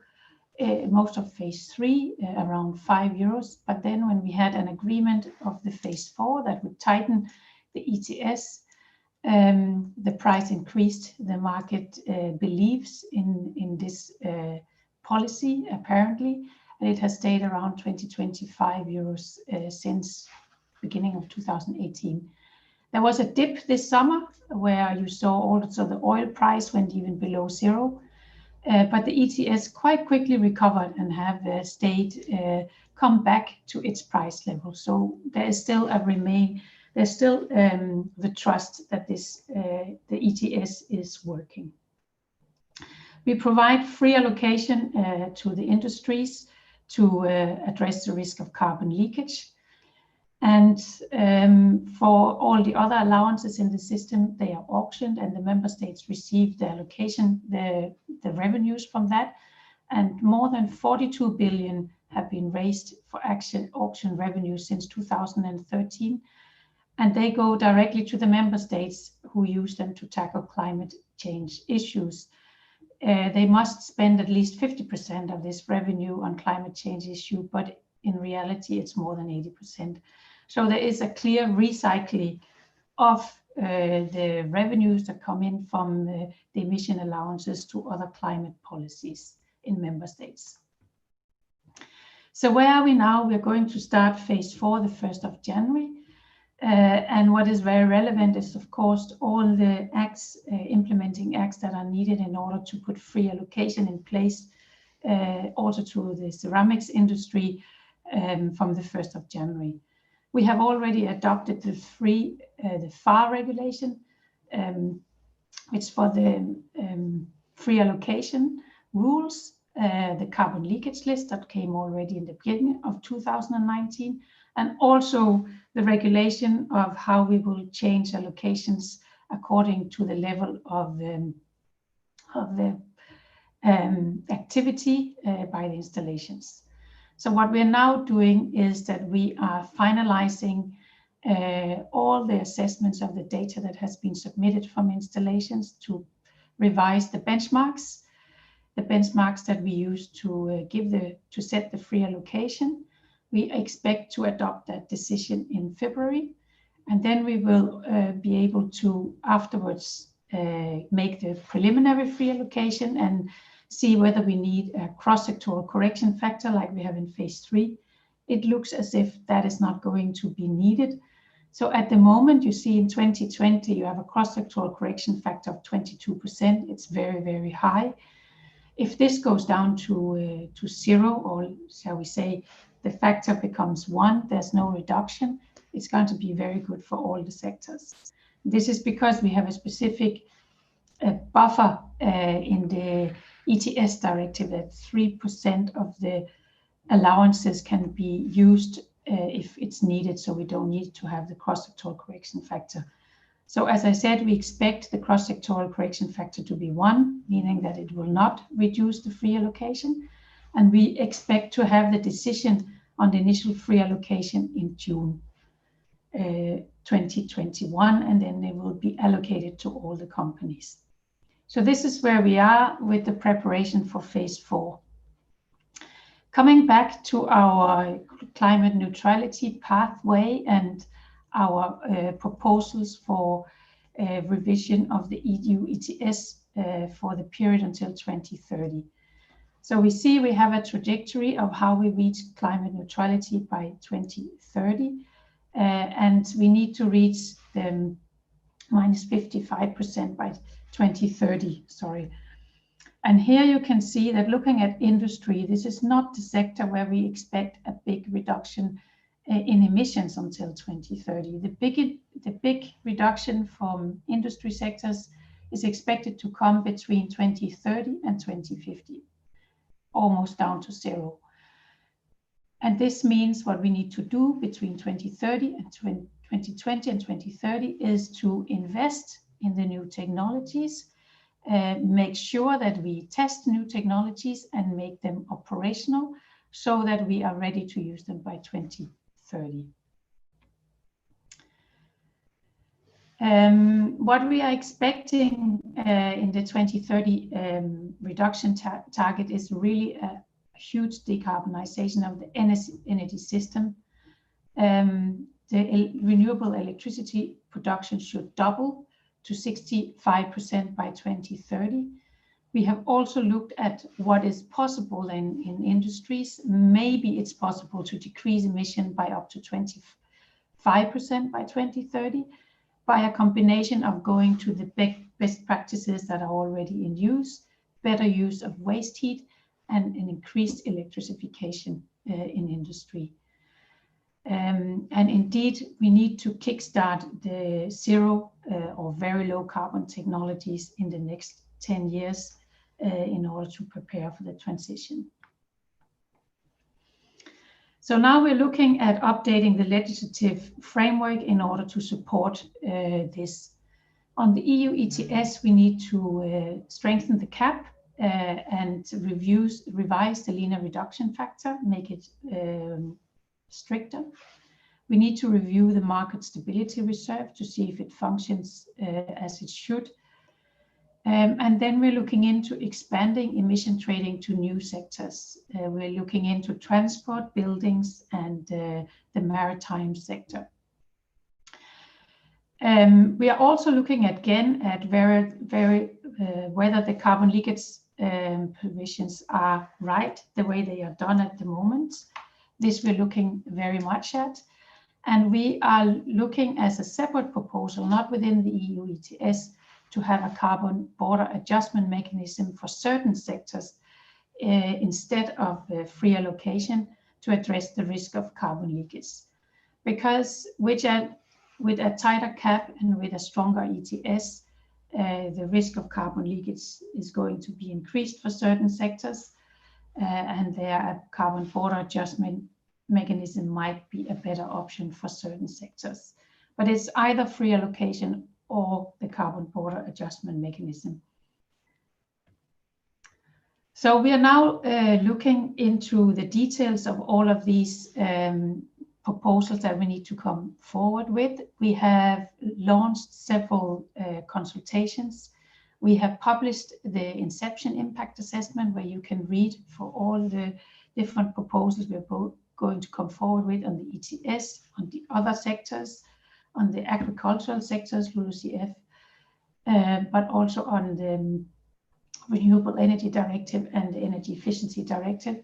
You can read the Inception Impact Assessments. We have just launched a 12-week public consultation with very specific questions on all these issues that we are going to look into.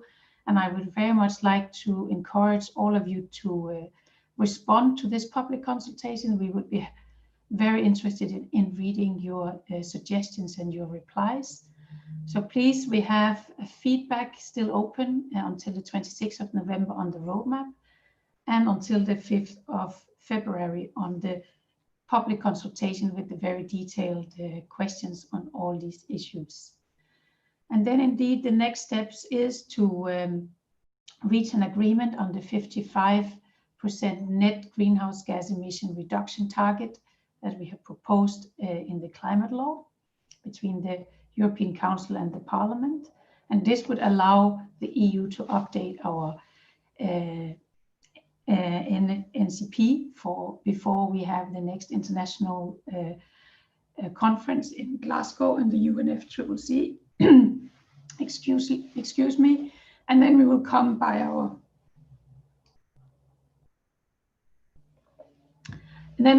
next year in June with our Fit for 55 package. That is the review of the ETS directive, a review of the ESR, review of the land use change and forestry area, and also on the transport legislation, so the standards for CO2s in cars. That was all for now. Thank you very much. I am very happy to participate later on in the panel and take specific questions on these issues. Wonderful. Thank you, Mette. We'll be happy to include you in the panel discussion a little later on if you can just stay with us. I'd invite you to stop sharing your screen and you can go on to mute and camera off, and we'll see you in a little bit later. Thank you. Yeah. That was super interesting. The Commission obviously has a very complete package on its hands and a lot of work ahead. Before our next speaker, we have a poll for you, the audience. I'd like to invite Cerame-Unie to launch the poll, and then our next speaker will be getting ready to come and join us. So here's the poll. How should the future climate law be implemented for industrial SMEs? You have three choices. An impact assessment must take into account SMEs' role in economy and society. Second choice, a framework should be created to promote long-term decision-making and investment in the EU. And the third option, policy measures must accommodate a need for undertaking qualitative assessments for SMEs when necessary. Now, I can't vote as the moderator, so I'll take the time to just invite our next speaker to put her camera on. That's MEP Elisabetta Garmini, while the audience is voting in the poll. And do keep your questions coming in the Q&A box. So MEP Elisabetta Garmini, could you put your camera on for me? I can't do it, so I have to exit and enter again, I guess. I'm not able to ask you, I'm not able to invite you in the platform to put it on, but you should be able to just click on the video icon, bottom left, and start your video.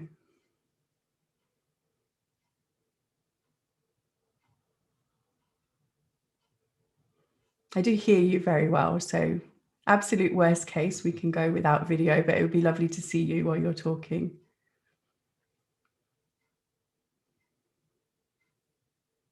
Now I see you as well. Okay, wonderful. Now you're muted, so let's just get you off mute and yeah, that's great. Wonderful. Okay. Perfect. Okay. Let me introduce you. Now you're here, I'll introduce you. So Italian MEP Elisabetta Garmini joined the European Parliament at the last election in 2019. She's on the Budget Committee and the Employment and Social Affairs Committee.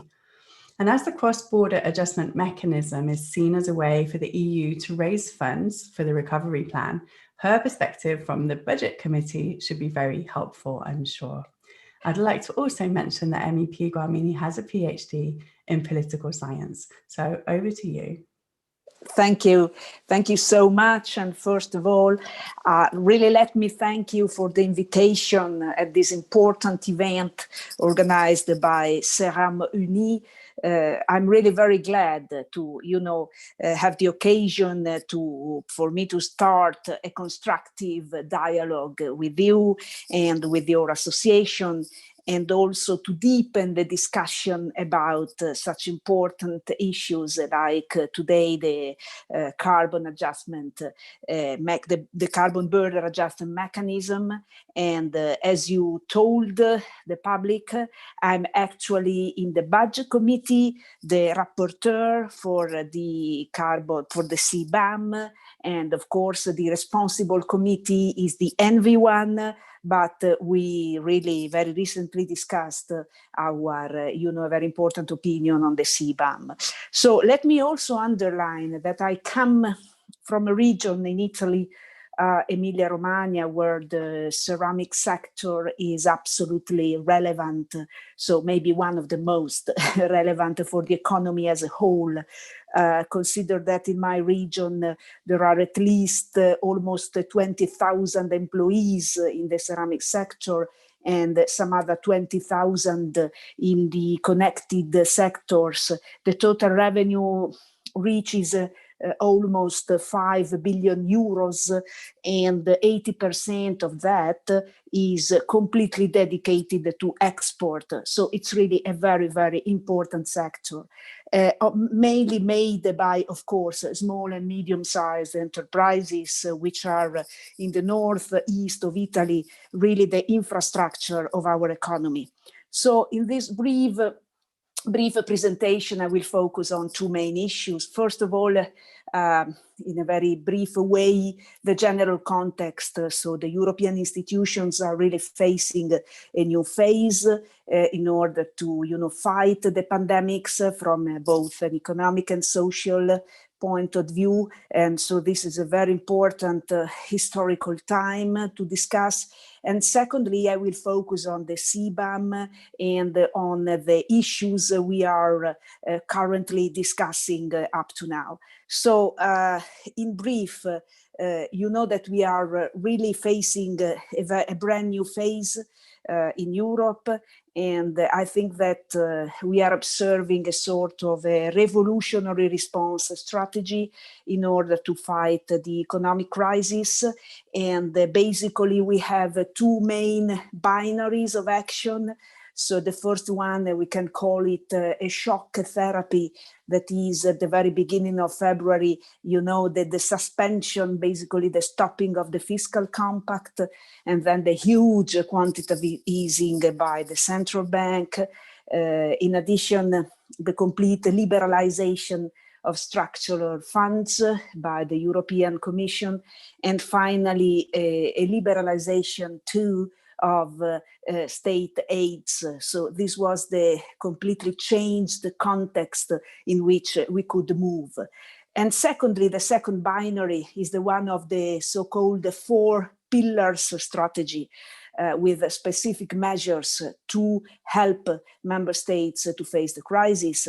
And I'm referring to the SURE program, of course, in order to tackle the unemployment problems and the loss of revenues by citizens.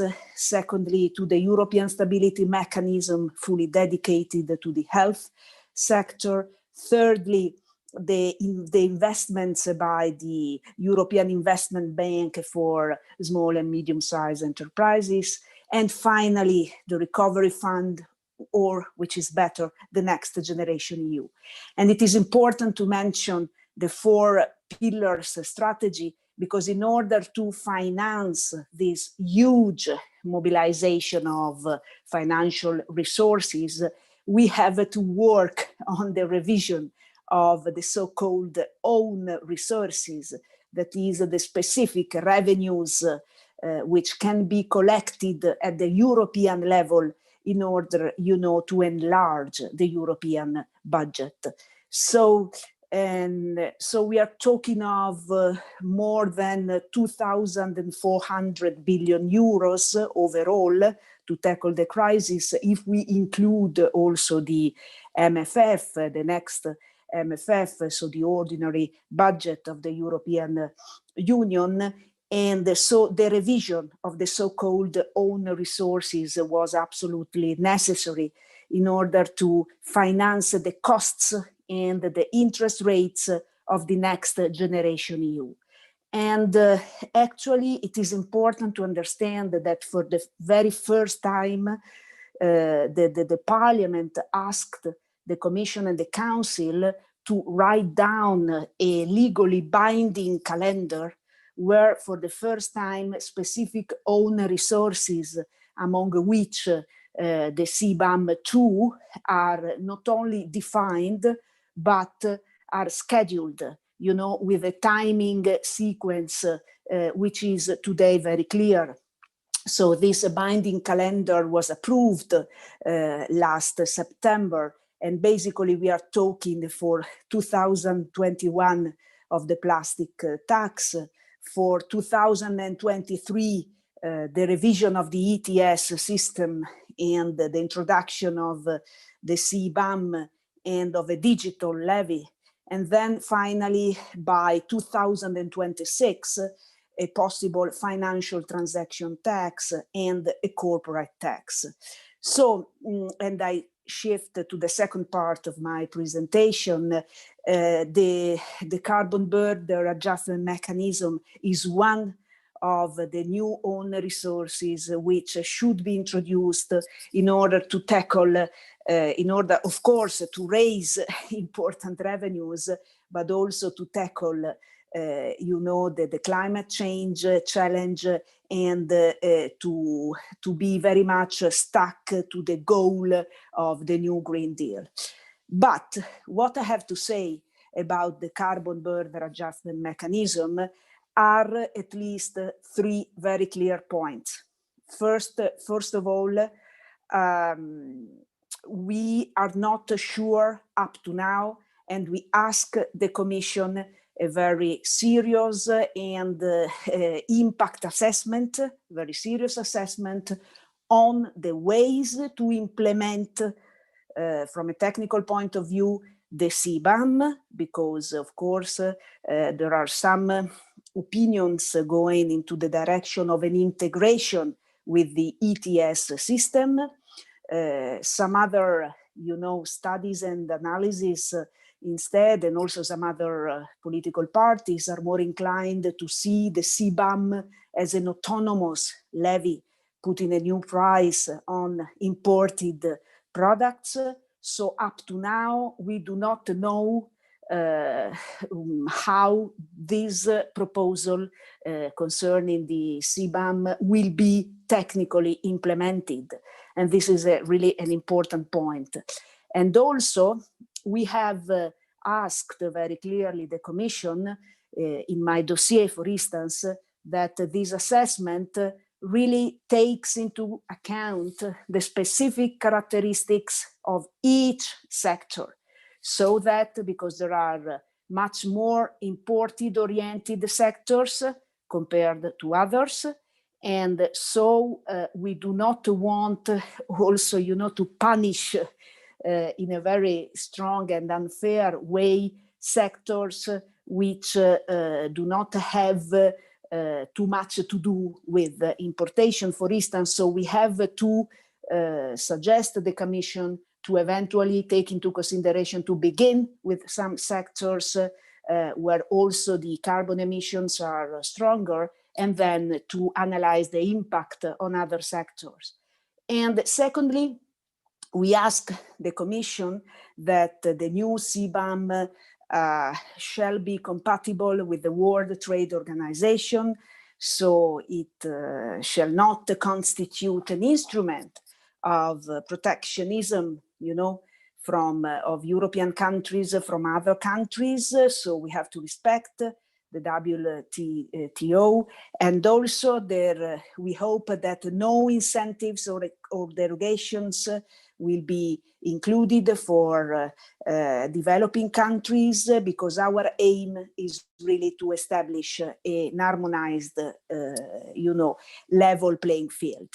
And finally, we would like also to ask the Commission that in the assessment, the burdens and the eventual negative impacts in the transition to this kind of adjustment for small and medium-sized enterprises shall absolutely be taken into consideration. I conclude by saying that I'm perfectly aware of the double stress that the ceramic sector is now, undergoing, because you have the fourth phase, of course, of the ETS coming into force, and so starting from next year, which won't guarantee free carbon credits for the sector, and I know that you have asked for a postponement, and secondly, also the exclusion from the compensations provided by the state aids guidelines announced by the Commission. This is also another stress, affecting the sector. So I really think that we have to balance, of course, the exigencies to reach the Green New Deal. We are all interested in decarbonize the economy and in improving, the climate policies of our continent. On the other way, I think that in the transition, we have to take into consideration, really the importance and also the innovations already put in place by the ceramic sector, so that there is a good balance in a period of dramatic recession. Thank you. Thank you so much for that very interesting talk. I'll invite you to just put your camera and your microphone off, and we'll come back to you very soon. It certainly sounds from MEP Garmini's presentation, there are really a lot of elements that need to be balanced, and I'm sure that we'll get into that in the debate. And do feel free to keep putting your questions in the Q&A box. I'd invite Cerame-Unie to launch the second poll. Here we go. That is the one. Yep, it says number 1, but it's the second one. Are carbon border adjustment mechanisms, so Cbam, the right instrument to level the playing field in SME sectors which rely on export markets? You have 2 choices. Yes, the right design for a Cbam can be found for heterogeneous sectors, and no, it's impossible to find the right Cbam design for heterogeneous sectors. So we will give you a few moments to cast your vote in the poll. While our next speaker gets themselves ready, I would just like to ask her to put her camera and her mic on, Angel Orduña, and then I'll introduce her once we are through with the poll. All right, now I don't see you. Let me just check that she's there. Angel, are you there? No. Okay, I see something changing. Angel, do you hear me okay? I can.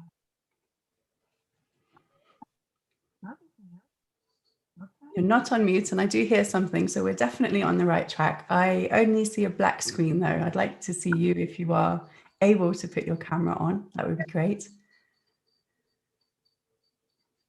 No. Okay. I don't know how to do it. Don't worry, take your time. Let me introduce you while you find your way around Zoom. It's, I'm sure you know, the little video icon at the bottom left. You should be able to start your video. I'll take a moment just to introduce you. So our next speaker is Angel Orduña. She's the Executive Director of Aspire, which is the organization responsible for managing and implementing the Spire public-private partnership. Angel is presenting the next steps of that partnership today, and she'll be talking about processes for planet, process industries and SMEs, developing solutions for the green economy. Now I'm going to check that we have a visual on her. I think she may have gone out and be trying to come back in. Let's just give her a second. Do you hear me okay? I can hear you. Can you hear me? I hear you. That's great. I just don't see Okay. you. For any reason, the camera doesn't work, which is very weird because it always works well. Yeah, these things do happen. That is already okay.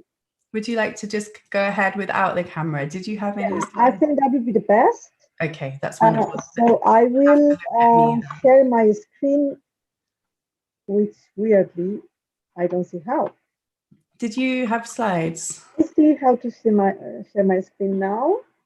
Yeah, so normally on the bottom, the share screen button. So I have it here.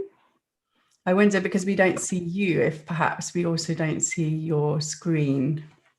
No, I think you can see my screen now. Can you? Oh, there we go. No, that's perfect. We see your screen. So if you'd like to go into presentation even mode. if the camera doesn't work, then we can proceed.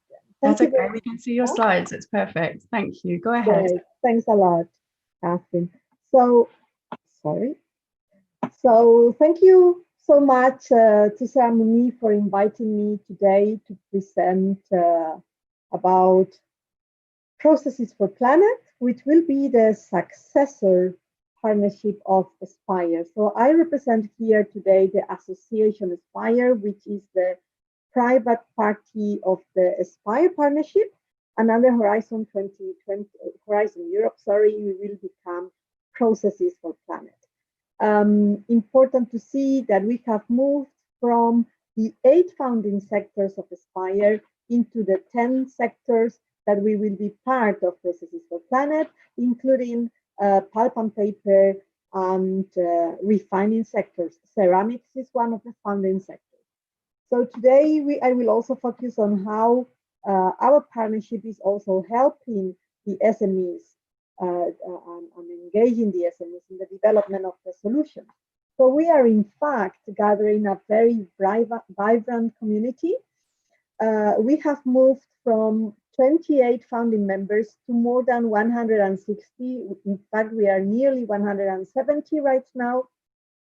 And we include industrial associations, clusters, SMEs, new sectors, research organizations, higher education institutions, consultancies, NGOs. Some of the KICs are members, innovation agencies, and we are more and more related also to the regional representatives, financial partners. So we are really very vibrant. We're in more than 20 European countries now, and under Horizon Europe, we will be liaising not only with DG R&I as to date, but also with DG Grow, which will be also co-leading our new partnership from the public side. So in order to move towards Horizon Europe, we have developed a 2050 roadmap to see how are we going to change, to transform our industry and move towards the next generation of the European process industry. So we have identified in our roadmap 4 transformation levels. We have identified 16 innovation areas and 36 innovation programs. So the transformation levels are industrial symbiosis, very important, industrial urban symbiosis. So we move from industrial symbiosis, which is a very key point in the SPIRE project, to industrial urban in symbiosis, basing and growing on the learnings of all our projects. Then on process innovation, there are some points, some drivers that are very important for the process industries, which are electrification, CCU, and then also, of course, resources efficiency, which keeps being one of the cores of our partnership, and energy mix. Okay, so we have a unique cross-sectorial community, but what does this mean, right? What does this mean that we have 10 sectors? Don't the other partnerships have also several sectors? Yes, they do, but we consider we have a sector on board when we have the industrial association at European level that represents that sector, plus the companies of that sector. In the case of the ceramic sector, the industrial association is Cerame-Unie, right? And then what are the ambitions? So what are, so any partnership is requested to deliver impact, right? So what are the ambitions for us to deliver impact? So we want to deliver, to enable the prosperity for all that the European Green Deal requests for society. And then we identify 3 main ambitions, one related on climate neutrality. So we want to contribute to the net zero emissions scenario. Then on the circularity level, the ambition is to reach the near zero landfilling and the near zero water discharge objectives. And of course, the third ambition is related to competitiveness. There are no jobs if the industries, the ceramic industries, and all the 10 sectors industries of ASPIRE are not competitive. So that is also very important. How do we do it?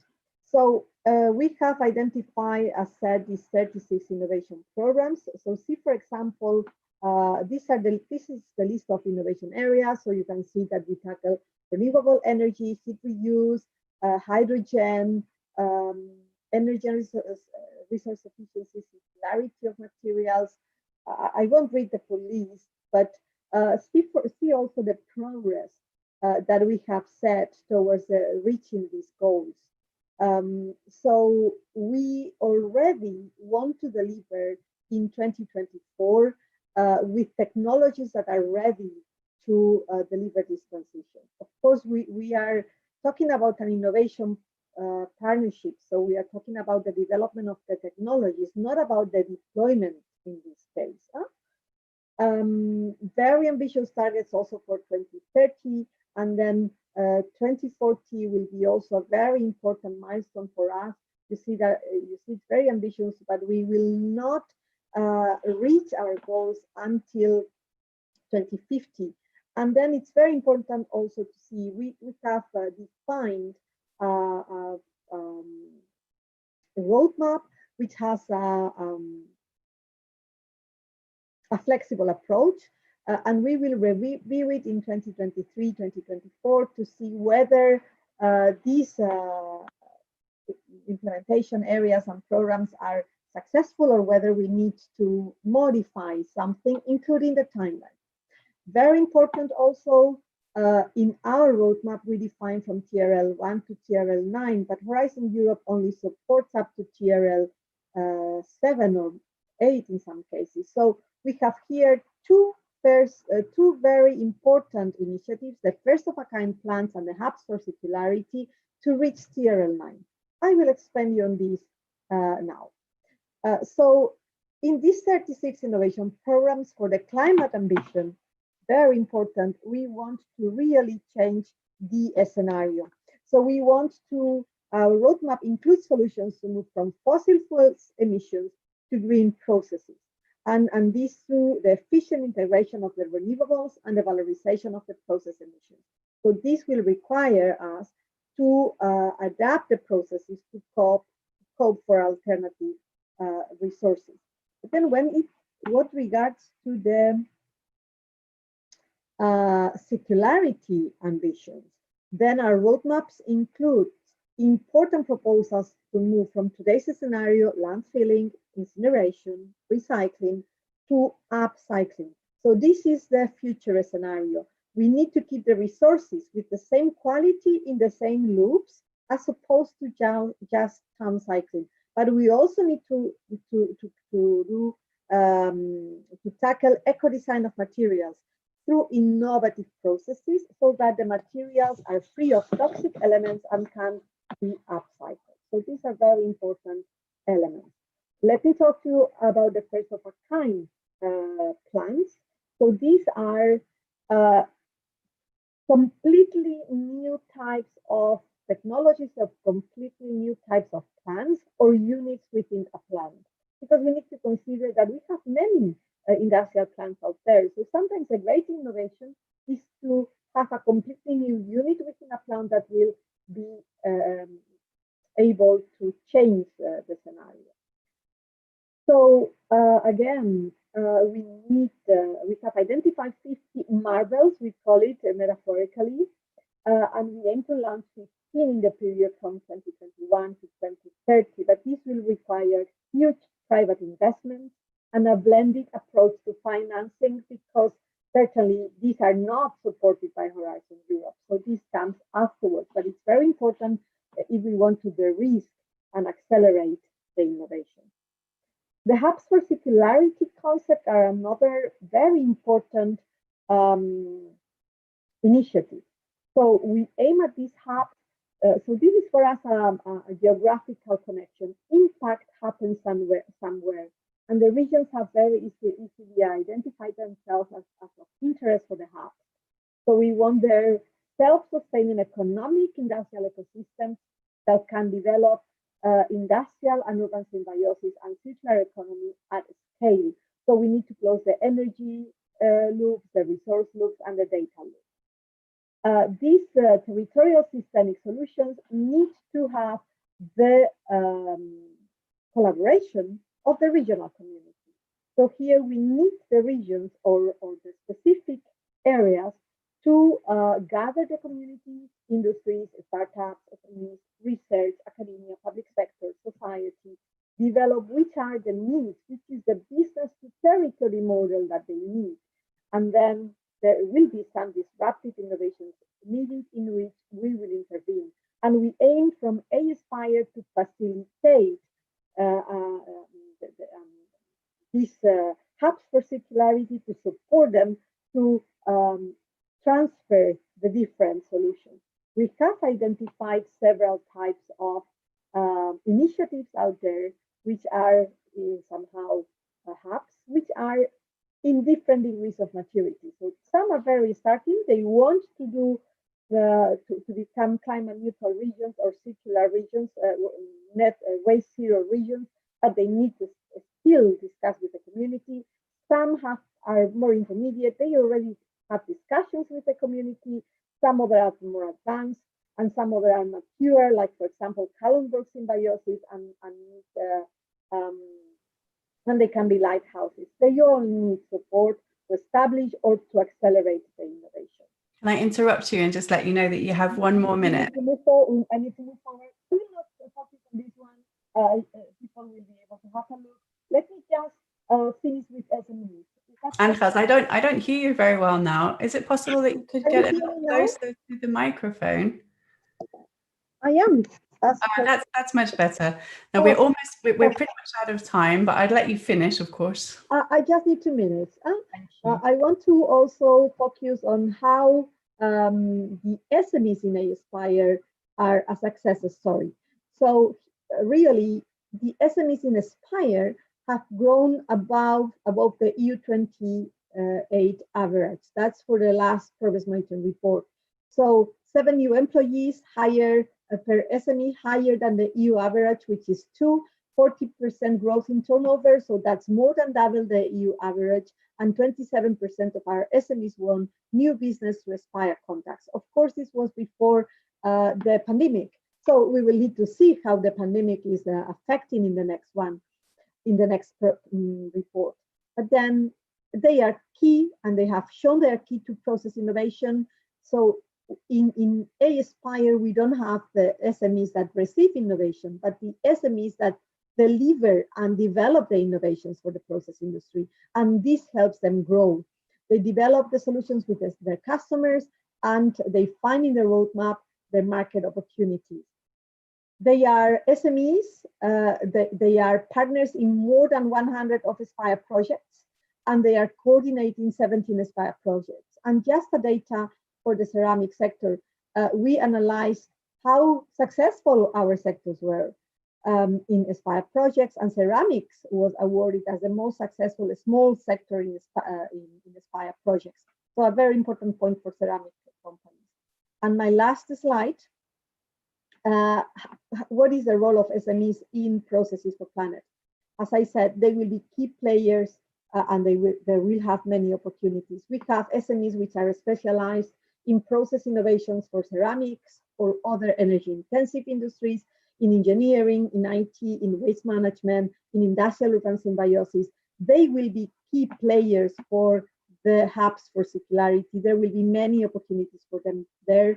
They are key partners in the projects, but also if they participate in Aspire working groups or in our advisory group, they can raise the SME's voice in all our areas, and including in our board of directors, where one SME of Aspire in a rotational basis is member of our board.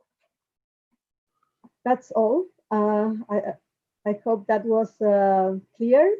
I'm happy to move forward, even if it is without video, to answer questions afterwards. Wonderful. Thank you so much. We'll see you, or perhaps not see you. We'll hear from you in the panel at least.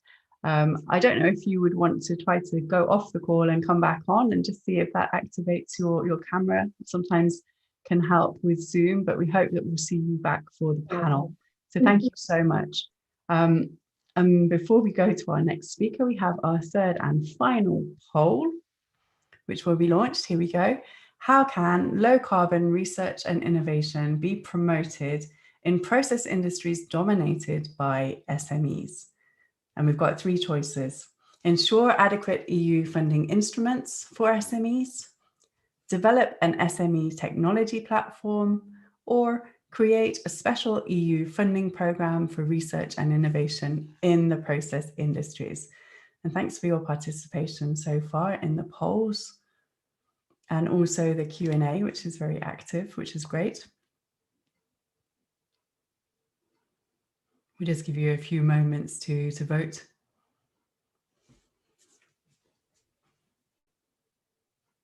And I'll ask our next speaker to just take off his camera and unmute himself. So now we have the industry speaker, and we're getting the industry perspective from Germany. Murray Rattener, he's Vice President of Cerame-Unie's Tiles and Bricks Europe Group, and he's Managing Director of Ziegelwerk Bellenberg, which is a German brick and roof tiles SME with around 100 employees. So Murray, the floor is yours. Thank you, Catherine.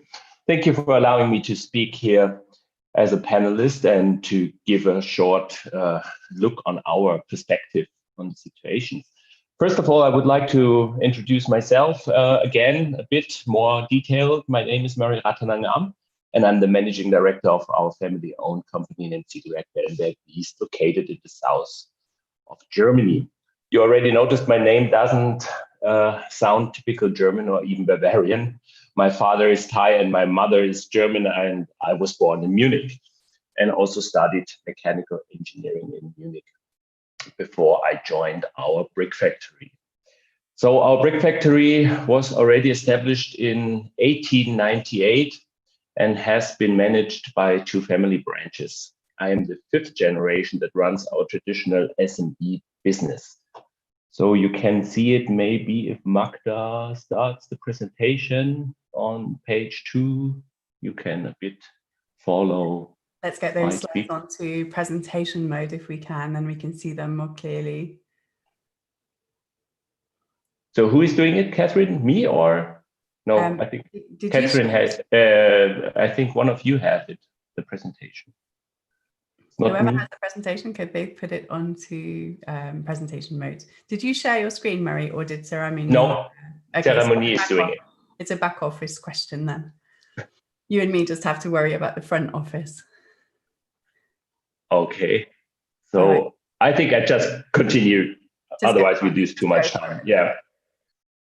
Beside that, I'm beside other voluntary activities, I'm the chairman of the board of the Brick and Tiles Research Institute in Essen. The IZF is a leading research center to contribute to the technology advance of the tiles and brick industry.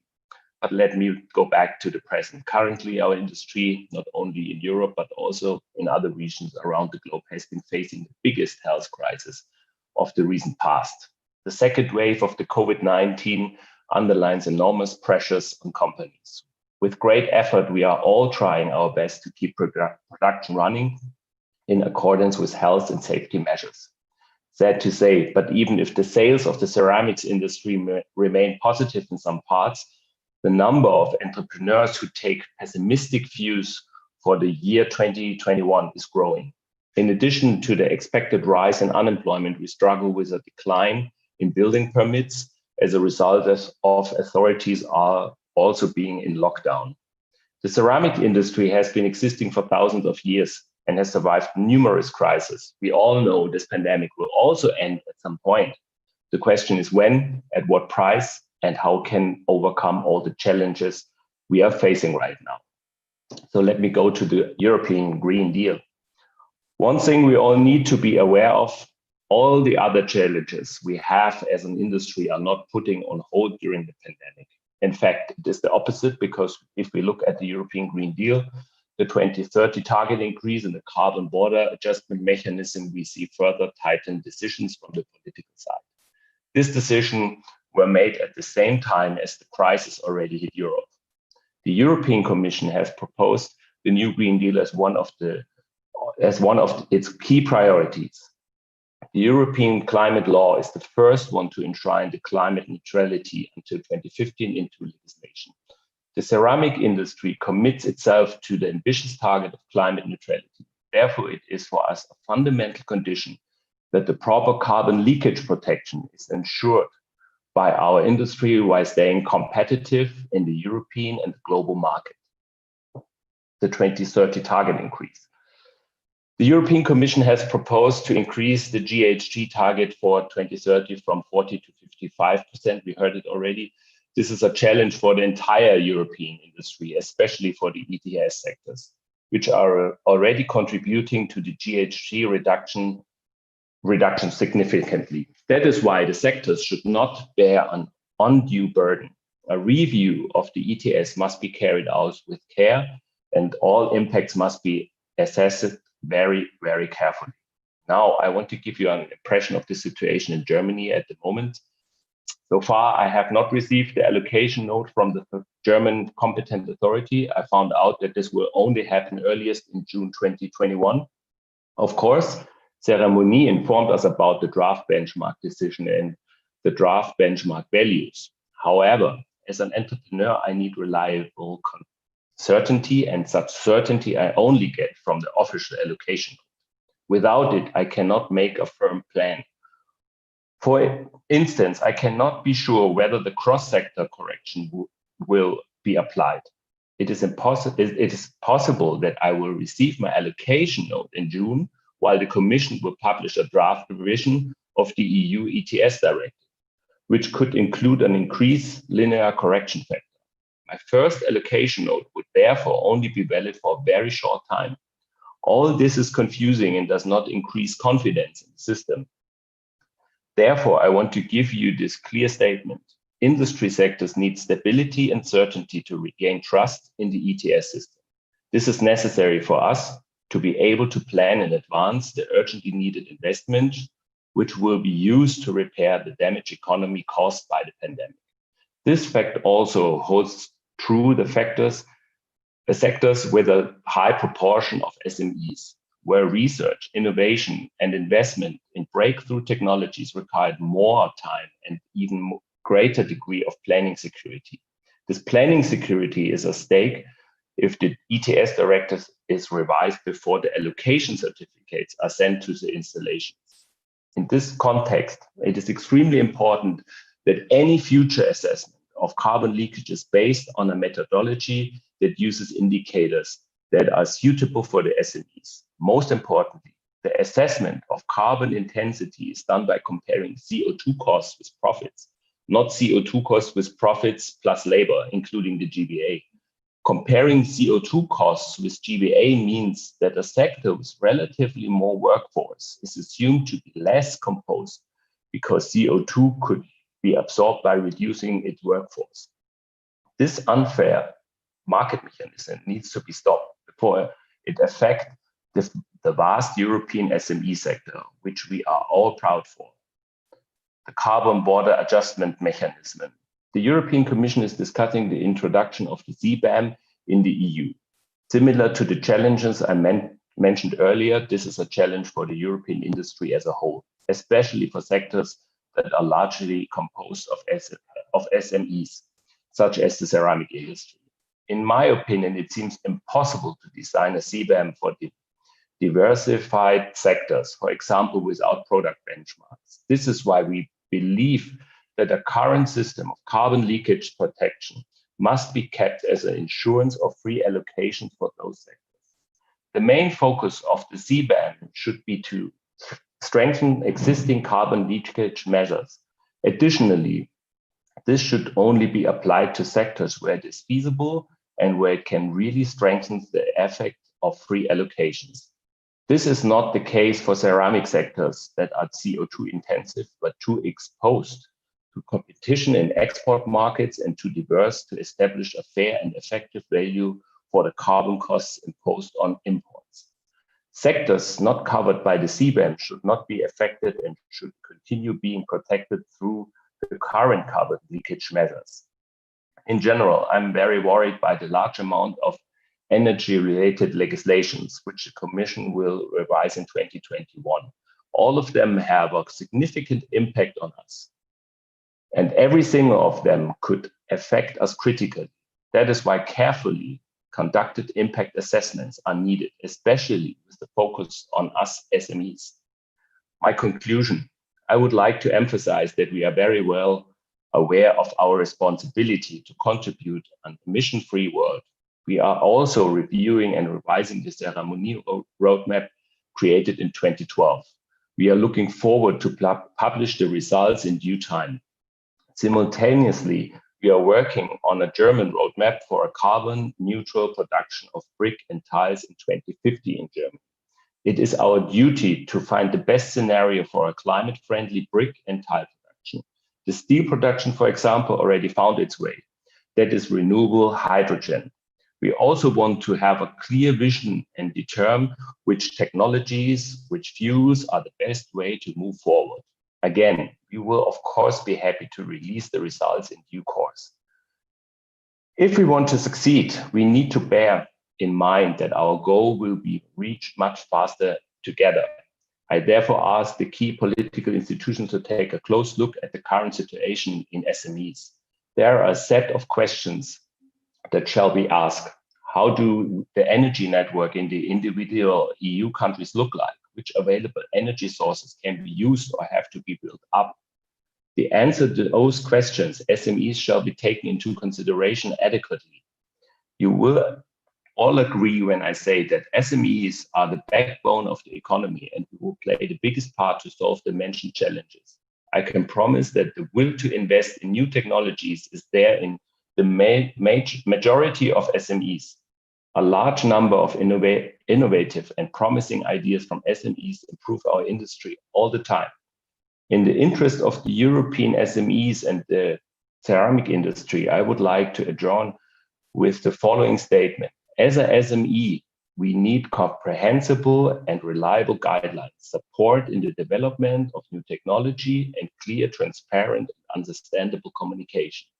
If all these are guaranteed, I'm sure that the European Green Deal and the climate neutral Europe will be a success for all of us. Thank you. Thank you so much, Murray. You can put your camera off for just a moment because we're going to take a look at the poll results, and then I'll be inviting all of the speakers to join me on the virtual panel. So we're going to share with you the results of the 3 polls which have been run during this event. And Cerame-Unie can hopefully show those. Yep, here we go. So how should the future climate law be implemented for industrial SMEs? We have a clear winner with 44% of the vote, calling for a framework to promote long-term decision-making and investment in the EU. And that ties in with what I heard from Murray about a need for certainty in policy making. And then behind that, the impact assessment and then the last one. Let's go to the next poll, please, about the carbon border adjustment mechanism. Is it the right instrument for SMEs? Well, not too many surprises here that 77% of the audience here today thinks it's not possible to find the right design. We might get into that in the Q&A. And the next one. How can low carbon research and innovation be promoted in process industries dominated by SMEs? With more than half of the vote, 53%, create a special EU funding program for research and innovation in the process industries. And behind that with 35%, ensure adequate EU funding instruments for SMEs. And then trailing behind with 12% comes an SME technology platform. So thank you for your participation in the polls and also in the Q&A. It's time for the Q&A, so I'd like to invite our speakers to put their videos on if they can and their microphones and come up here and join me as if it was a real room. Come up here and join me on the panel. Welcome. Welcome back. Monsieur Delcourt, I think we don't need you just yet. I think that we only need you for the conclusions. It's very nice to see you. I think we'll see you again in a few moments. Yes. Hello. Hi. Oh, and Charles, you're there. Wonderful. Okay, so Monsieur Delcourt, you can put your camera and microphone off and we'll call on you for the conclusions. Okay, so welcome back, speakers. Thank you for your very interesting presentations and we have a great spread across institutions, public-private partnership, and also industry. I'm going to ask you just to mute yourselves until it's time to speak. If you can, click on that mute button quick enough to speak, then that's great. So we've seen the polls and we have some questions from the audience, which is where I'm going to start the Q&A. So one question from the audience, and I think this is to Meta. What criteria will be used to assess whether Cbam should apply for a specific sector or not? You're probably anticipating that question. Yes, thank you. So I am mute. So it's not us in DG Climate Action that's doing the impact assessment, but we are, of course, following it very closely. It's another DG TaxSud. But indeed, what's very important is, of course, the emission intensity of the sectors, but also in particularly the imports. The share of imports will be very important because it's a measure that is relevant for sectors that import a lot, where we see already, of course, that for exporting sectors, it's not a good measure. So I would say these are the key criteria, but there are a number of criteria. And if I understood you correctly, I believe that you said it would be either free allocations in the ETS or Cbam. Indeed, that's correct. We don't see that the two measures are possible to have at the same time. Then it's very important that it's WTO compatible. And we cannot have both measures together. That would not be WTO compatible. So how do you respond to the fear that we hear from the industry that, you know, they're worried about losing their free allocations, that this might be a real disaster for a sector like ceramics that has a lot of SMEs? Yes. So indeed, right now we're doing the assessments of which sectors that will be proposed for carbon border adjustments.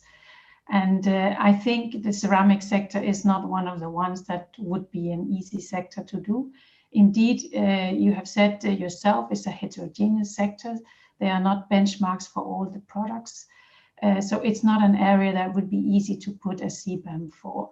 I think, although it's under discussion, of course, and under assessment, but there will be a few sectors that are likely to be proposed. It will be a few sectors that have high imports and that are, so we say, really homogeneous. So it's more easy to put a Cbam in place for them. So the ceramic sector is not really in line, first line for this, and therefore free allocation is expected to be continued. Okay, wonderful. I'm going to come to Elisabetta in just a second, but I want to just come back to your point. You said that the consultation is open until February. So companies, SMEs, trade associations, everybody still has an opportunity to feed back to the Commission on how they feel this is going to affect their sector. And indeed, these are unprecedented times with the pandemic and the recovery package. So everybody has time still, if I understood that correctly. Indeed, 12 weeks, and it was just opened on Friday. So please, there are many very specific questions that we would like to have answers to. Fantastic. Thank you so much, Mette. I'd like to come to Elisabetta. How do you respond to that idea that probably ceramics are not going to be caught up in this mechanism, at least in the beginning? Well, I think that my, ceramic sector friends will be very happy. No, just to say, no, I think that it is a good, way to approach the assessment and also to gradually analyze the impact of really a new source of revenue, a new source of tax, so to say. And I really think that the indicators that were mentioned by Mette are absolutely the correct ones. So the share of emissions on the one side, and on the other, the share of imports that affects every sector. So I do think that the ceramic sector really rightly is excluded, up to now. And I also was quite, impressed, also quite, by the idea that we speak either of, free carbon credits or of the Cbam. So Mette clarified this point, and it was really very interesting. Thank you. Let me come to Murray to get the ceramic industry perspective, and then I'll go to Anne-Kels from a process industry perspective in general. Murray, over to you. Yes, interesting to hear that, because at the end, as I said, we need certainty. We need certainty to plan. We also have a lot of unexpected situations here, especially caused by the pandemic, as I mentioned. And we don't know really what will happen and how long does it take to solve the situation, and what will be at the end the damage of the economy. And for all of this, especially for the SMEs, is it really, really tough to handle all the questions and to plan anything, also to invest in new technologies. If we talk about a new kiln, where should we invest? If we talk about other machines that we need, where should we invest? It's not, I can say it for Germany and a lot of my colleagues, it's not the point that they are not willing to invest. There's also the financial power still there to invest, but we need a bit more time to develop the new technologies that we need. And we need, of course, the certainty what kind of energy resources we should use. Is it electricity? Is it hydrogen? What is it at the end? These questions SMEs can't answer. This is a part for institutes like the IZF or other research institutes. But there are still a lot of questions, but I have seen also in the slides that you mentioned this already, and you know that the situation is like this. And so I'm not that afraid anymore, since I am listening. And I believe that Meta also said that the reductions from industry were expected between 2030 and 2050. There Yes. was not an expectation that you must change everything, you know, by next year or in 2 years' time. So there's a transition period. But let's talk about that transition period with Anjas. What's your perspective on all of this? You're on mute. Let me just get you off mute. Wonderful. Yeah, you can hear me now? Yeah, I completely agree with Morey. I mean, what the industry needs to be able to innovate is a certain certainty. And when we talk about research and innovation, we need to first explore which are the innovations that are going to be more successful. And then this requires to de-risk them. So if anybody thinks that, for example, the projects of Horizon Europe, all of them are going to be successful, then I will question whether we are supporting the right projects. Because some projects need to fail because this is de-risking. It's also saying, no, this technology doesn't work, but this other, in this we are good, and here is the way to go in future. So that's important. There are also the cost effectiveness point, or the affordability of the resources, and especially of energy, right? So when Murray talked about hydrogen, for example, or the renewables, will the process industries, including the ceramic sector, have enough available renewable energy and enough hydrogen at an affordable price so that they can really electrify their processes and they can really abate the emissions? This does not even depend on the process industry from the large companies. It depends on other sectors. What we can do is to collaborate with them to enable that all the energy that they are able to generate can be efficiently integrated in the industry. That's our role, but not everything is in our hands. So this is a very systemic change that the European Green Deal is calling for. So it's the work of many parts of the value chain that needs to be integrated. And I think we always have a tendency to think when there's one speaker from the Commission, they can answer all questions on everything. So I know that that's obviously not the case. So I don't know if Meta, you want to comment, but please don't feel you have to. Well, indeed, I think our forecasts are very clear, and they are, as you said, that we need to increase electricity from renewable sources in Europe, and we need to support that. I think this is also what the revised legislation that's coming out next year is trying to push for. But indeed, it's not the legislation that's going to do in itself. It's also very much how the member states support it and take it up. So it's a big thing we need to work at together. Thank you. I want to come back to Maria, just check that I heard something that you said correctly. I think you said to regain trust in the ETS. Yeah, it's a bit confusing from time to time for us at the end. So how should we handle it? And you have always to think about the communication. You know, if we talk about those topics, it's quite clear because we are in these topics every day. If I talk to my colleague, and some of them are still sitting on their own forklifter, you know, they are not in the office the whole day. They are mainly in their production. So how can you give him the topic, and what is it about, and what is the target, and how should he really understand the importance of what we are doing here? So this is very important, and that it also leads us a bit to losing the trust, because the things are changing so fast that we are not really can plan on it and following it and build something around it. And especially in the ceramics industry, which is a quite old industry, but still innovative industry, the things have to be adjusted first. We need a bit time, especially SMEs need a bit time to adjust to the current situation. And if we understand the current situation, then the solutions will follow. But sometimes it's really too fast for us, frankly speaking.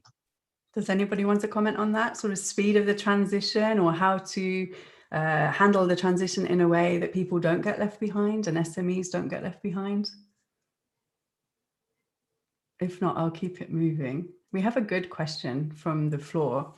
It's sort of a broader context question about the impact that the economic slowdown caused by the pandemic will have. So will the current economic slowdown in the EU have any impact on the time schedule for the carbon neutral Europe implementation? So we've got these goalposts at 2030 and 2050. Is there any sort of anticipation that these dates and these timelines might in fact be impacted by the recovery, or if indeed we do go into a massive recession? What does the Budget Committee think about that? Yeah, thank you, Catherine.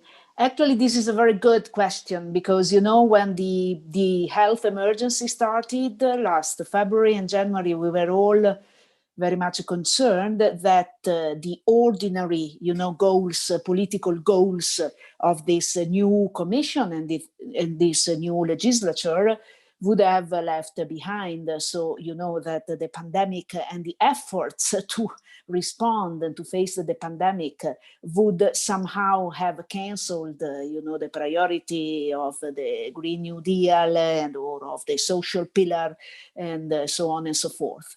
But actually, I think that if we are very good, we should combine the two challenges. There is to keep, you know, to keep on going ahead with the decarbonization and the reduction of the emissions and the reaching of a neutral, you know, continent, and to exploit this transition phase to really change the economic and social model of development. So, and of course, there are sectors which, you know, can travel in a more dynamic and quicker way. And there are some other sectors that require a more quantity of time and that require a longer transition. So I think that we have to be very reasonable and to balance, you know, the exigencies of the different sectors. Also because, for instance, the ceramic sector is one of the sectors that has really innovated the most, because I mean, of course, exploiting gas and whatever, but, you know, a huge amount of innovation has been done in that sector. So we have to respect the specifics of the different sectors, but I think that we can be smart enough to combine the two challenges. And isn't it an opportunity, Mette? What's the DG Klima point of view? I mean, the recovery from the pandemic and the Green Deal, it does present an opportunity to potentially accelerate the decarbonization of Europe. Oh, you're on mute, Mette. Are you able to unmute yourself, Mette? Yes, wonderful. Sorry. No problem. I very much agree with what Elżbieta was saying. Indeed, we first thought that now everything is going to be COVID and we have to forget of all other policies. But I think we realized that we simply are in a different world now. I mean, the young people and generally the population has seen that we must react to the climate challenge. It's very strongly supported. And we have also seen that the way forward is to combine the issues, and the only growth strategy that we can have for Europe is a green one towards climate neutrality. So we have to see this as an opportunity, and we will not have the amount of money again for investment that we have now put together with the recovery fund. This is a huge amount of money. So we have this one shot, and we have to do it the best way to address both issues at the same time. There won't be that amount of money another time. So if we are serious about climate change, we also have to do it now. And I'm so glad to see from the presentations that industry is also ready, and I feel that's a really big change that had been over the last years. Many different industry sectors are coming forward with their climate neutrality planning and are really wanting to do that thing. Yeah, that's a really interesting observation indeed. And as you say, we're in a different world now. And as both Elisabetta and Mette have said, you know, we can combine the issues and that it is an opportunity for Europe and that we may not get this chance again. And in any case, we just don't have time to wait until, you know, another issue comes around the corner. So thank you so much to all of our speakers. There are lots more good questions, but we are out of time for the Q&A. So I hope that if you've asked a question, you're going to be able to get in touch with Cerame-Unie afterwards with your question. I'd like to thank all of our speakers. Please don't go anywhere. Just put your microphones and your videos off and I'll call you back at the very end, just in a few minutes. So thanks again. And in the meantime, I'd like to invite Alain Delcourt. He is Cerame-Unie's president and he's just going to give us some conclusions. Welcome. Thank you, Catherine. Well, being the last to speak is never the easiest place. We had very, very rich and very inspiring contribution from all the speakers today, and I spent all my time taking notes, trying to bring some conclusions, which of course are perhaps a little bit different from what I had prepared. But anyway, I want to share with you what for us are the main points, the main topics. First, we can say that ceramic industry, including all the SMEs, are fully engaged into the decarbonization process. Implementation of the 2012 ceramic roadmap continues with investments achieving more efficiency. When I talk about efficiency, it's energy efficiency, search for alternative energies, but also using circular economy and whenever it's possible, investigating about industrial symbiosis. There will be no magic rod and we will have to implement a number of whatever is possible just to achieve very ambitious targets. More significant reductions under a new ceramic roadmap in preparations towards carbon neutrality require long-term investment of a totally different size for breakthrough innovations. Structural investments by the EU to make alternative energies like hydrogen or renewable electricity available, and I should add, like it was said, at affordable costs. And today, what these SMEs need the most is stability, and mainly stability until 2030. The COVID-19 crisis already having a very negative impact on investment already. We will survive, we will overcome, but in the meantime, it's hurting very, very badly all economies. As we have heard, investment in new kilns in ceramic are for up to 50 years. We're just not talking like if you're an importer, you're talking 1 year.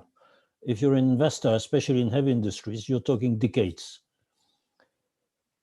So if we introduce higher carbon cost today for phase 4, or more carbon cost volatility by phasing out free allocation and replacing them by a carbon tax, I heard this is not likely to happen, but this will have a disastrous effect on investment, particularly on SMEs in our sector, like Murray explained it very, very clearly. And the risk is this will annihilate any hope for recovery from this crisis.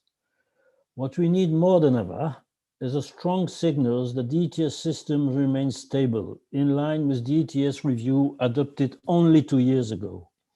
We cannot afford any cost increase next year. We are really, all economy is really badly affected by this unexpected sanitary crisis, not only ceramic, all economy. And we can expect a huge rise of unemployment through whatever sectors like restaurants or whatever they are.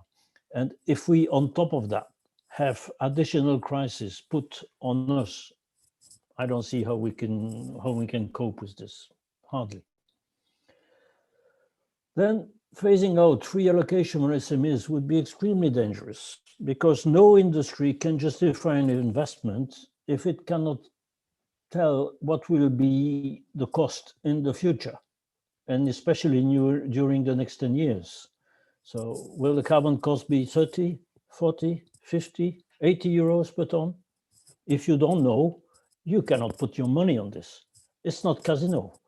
It's impossible. So I really would like to stress this. And then I just noted during Mrs. Crawford's presentation that according to the Commission projections, the emission level will decrease after 2030. So I think, why should we change the targets for 2030 if a decrease is already foreseen?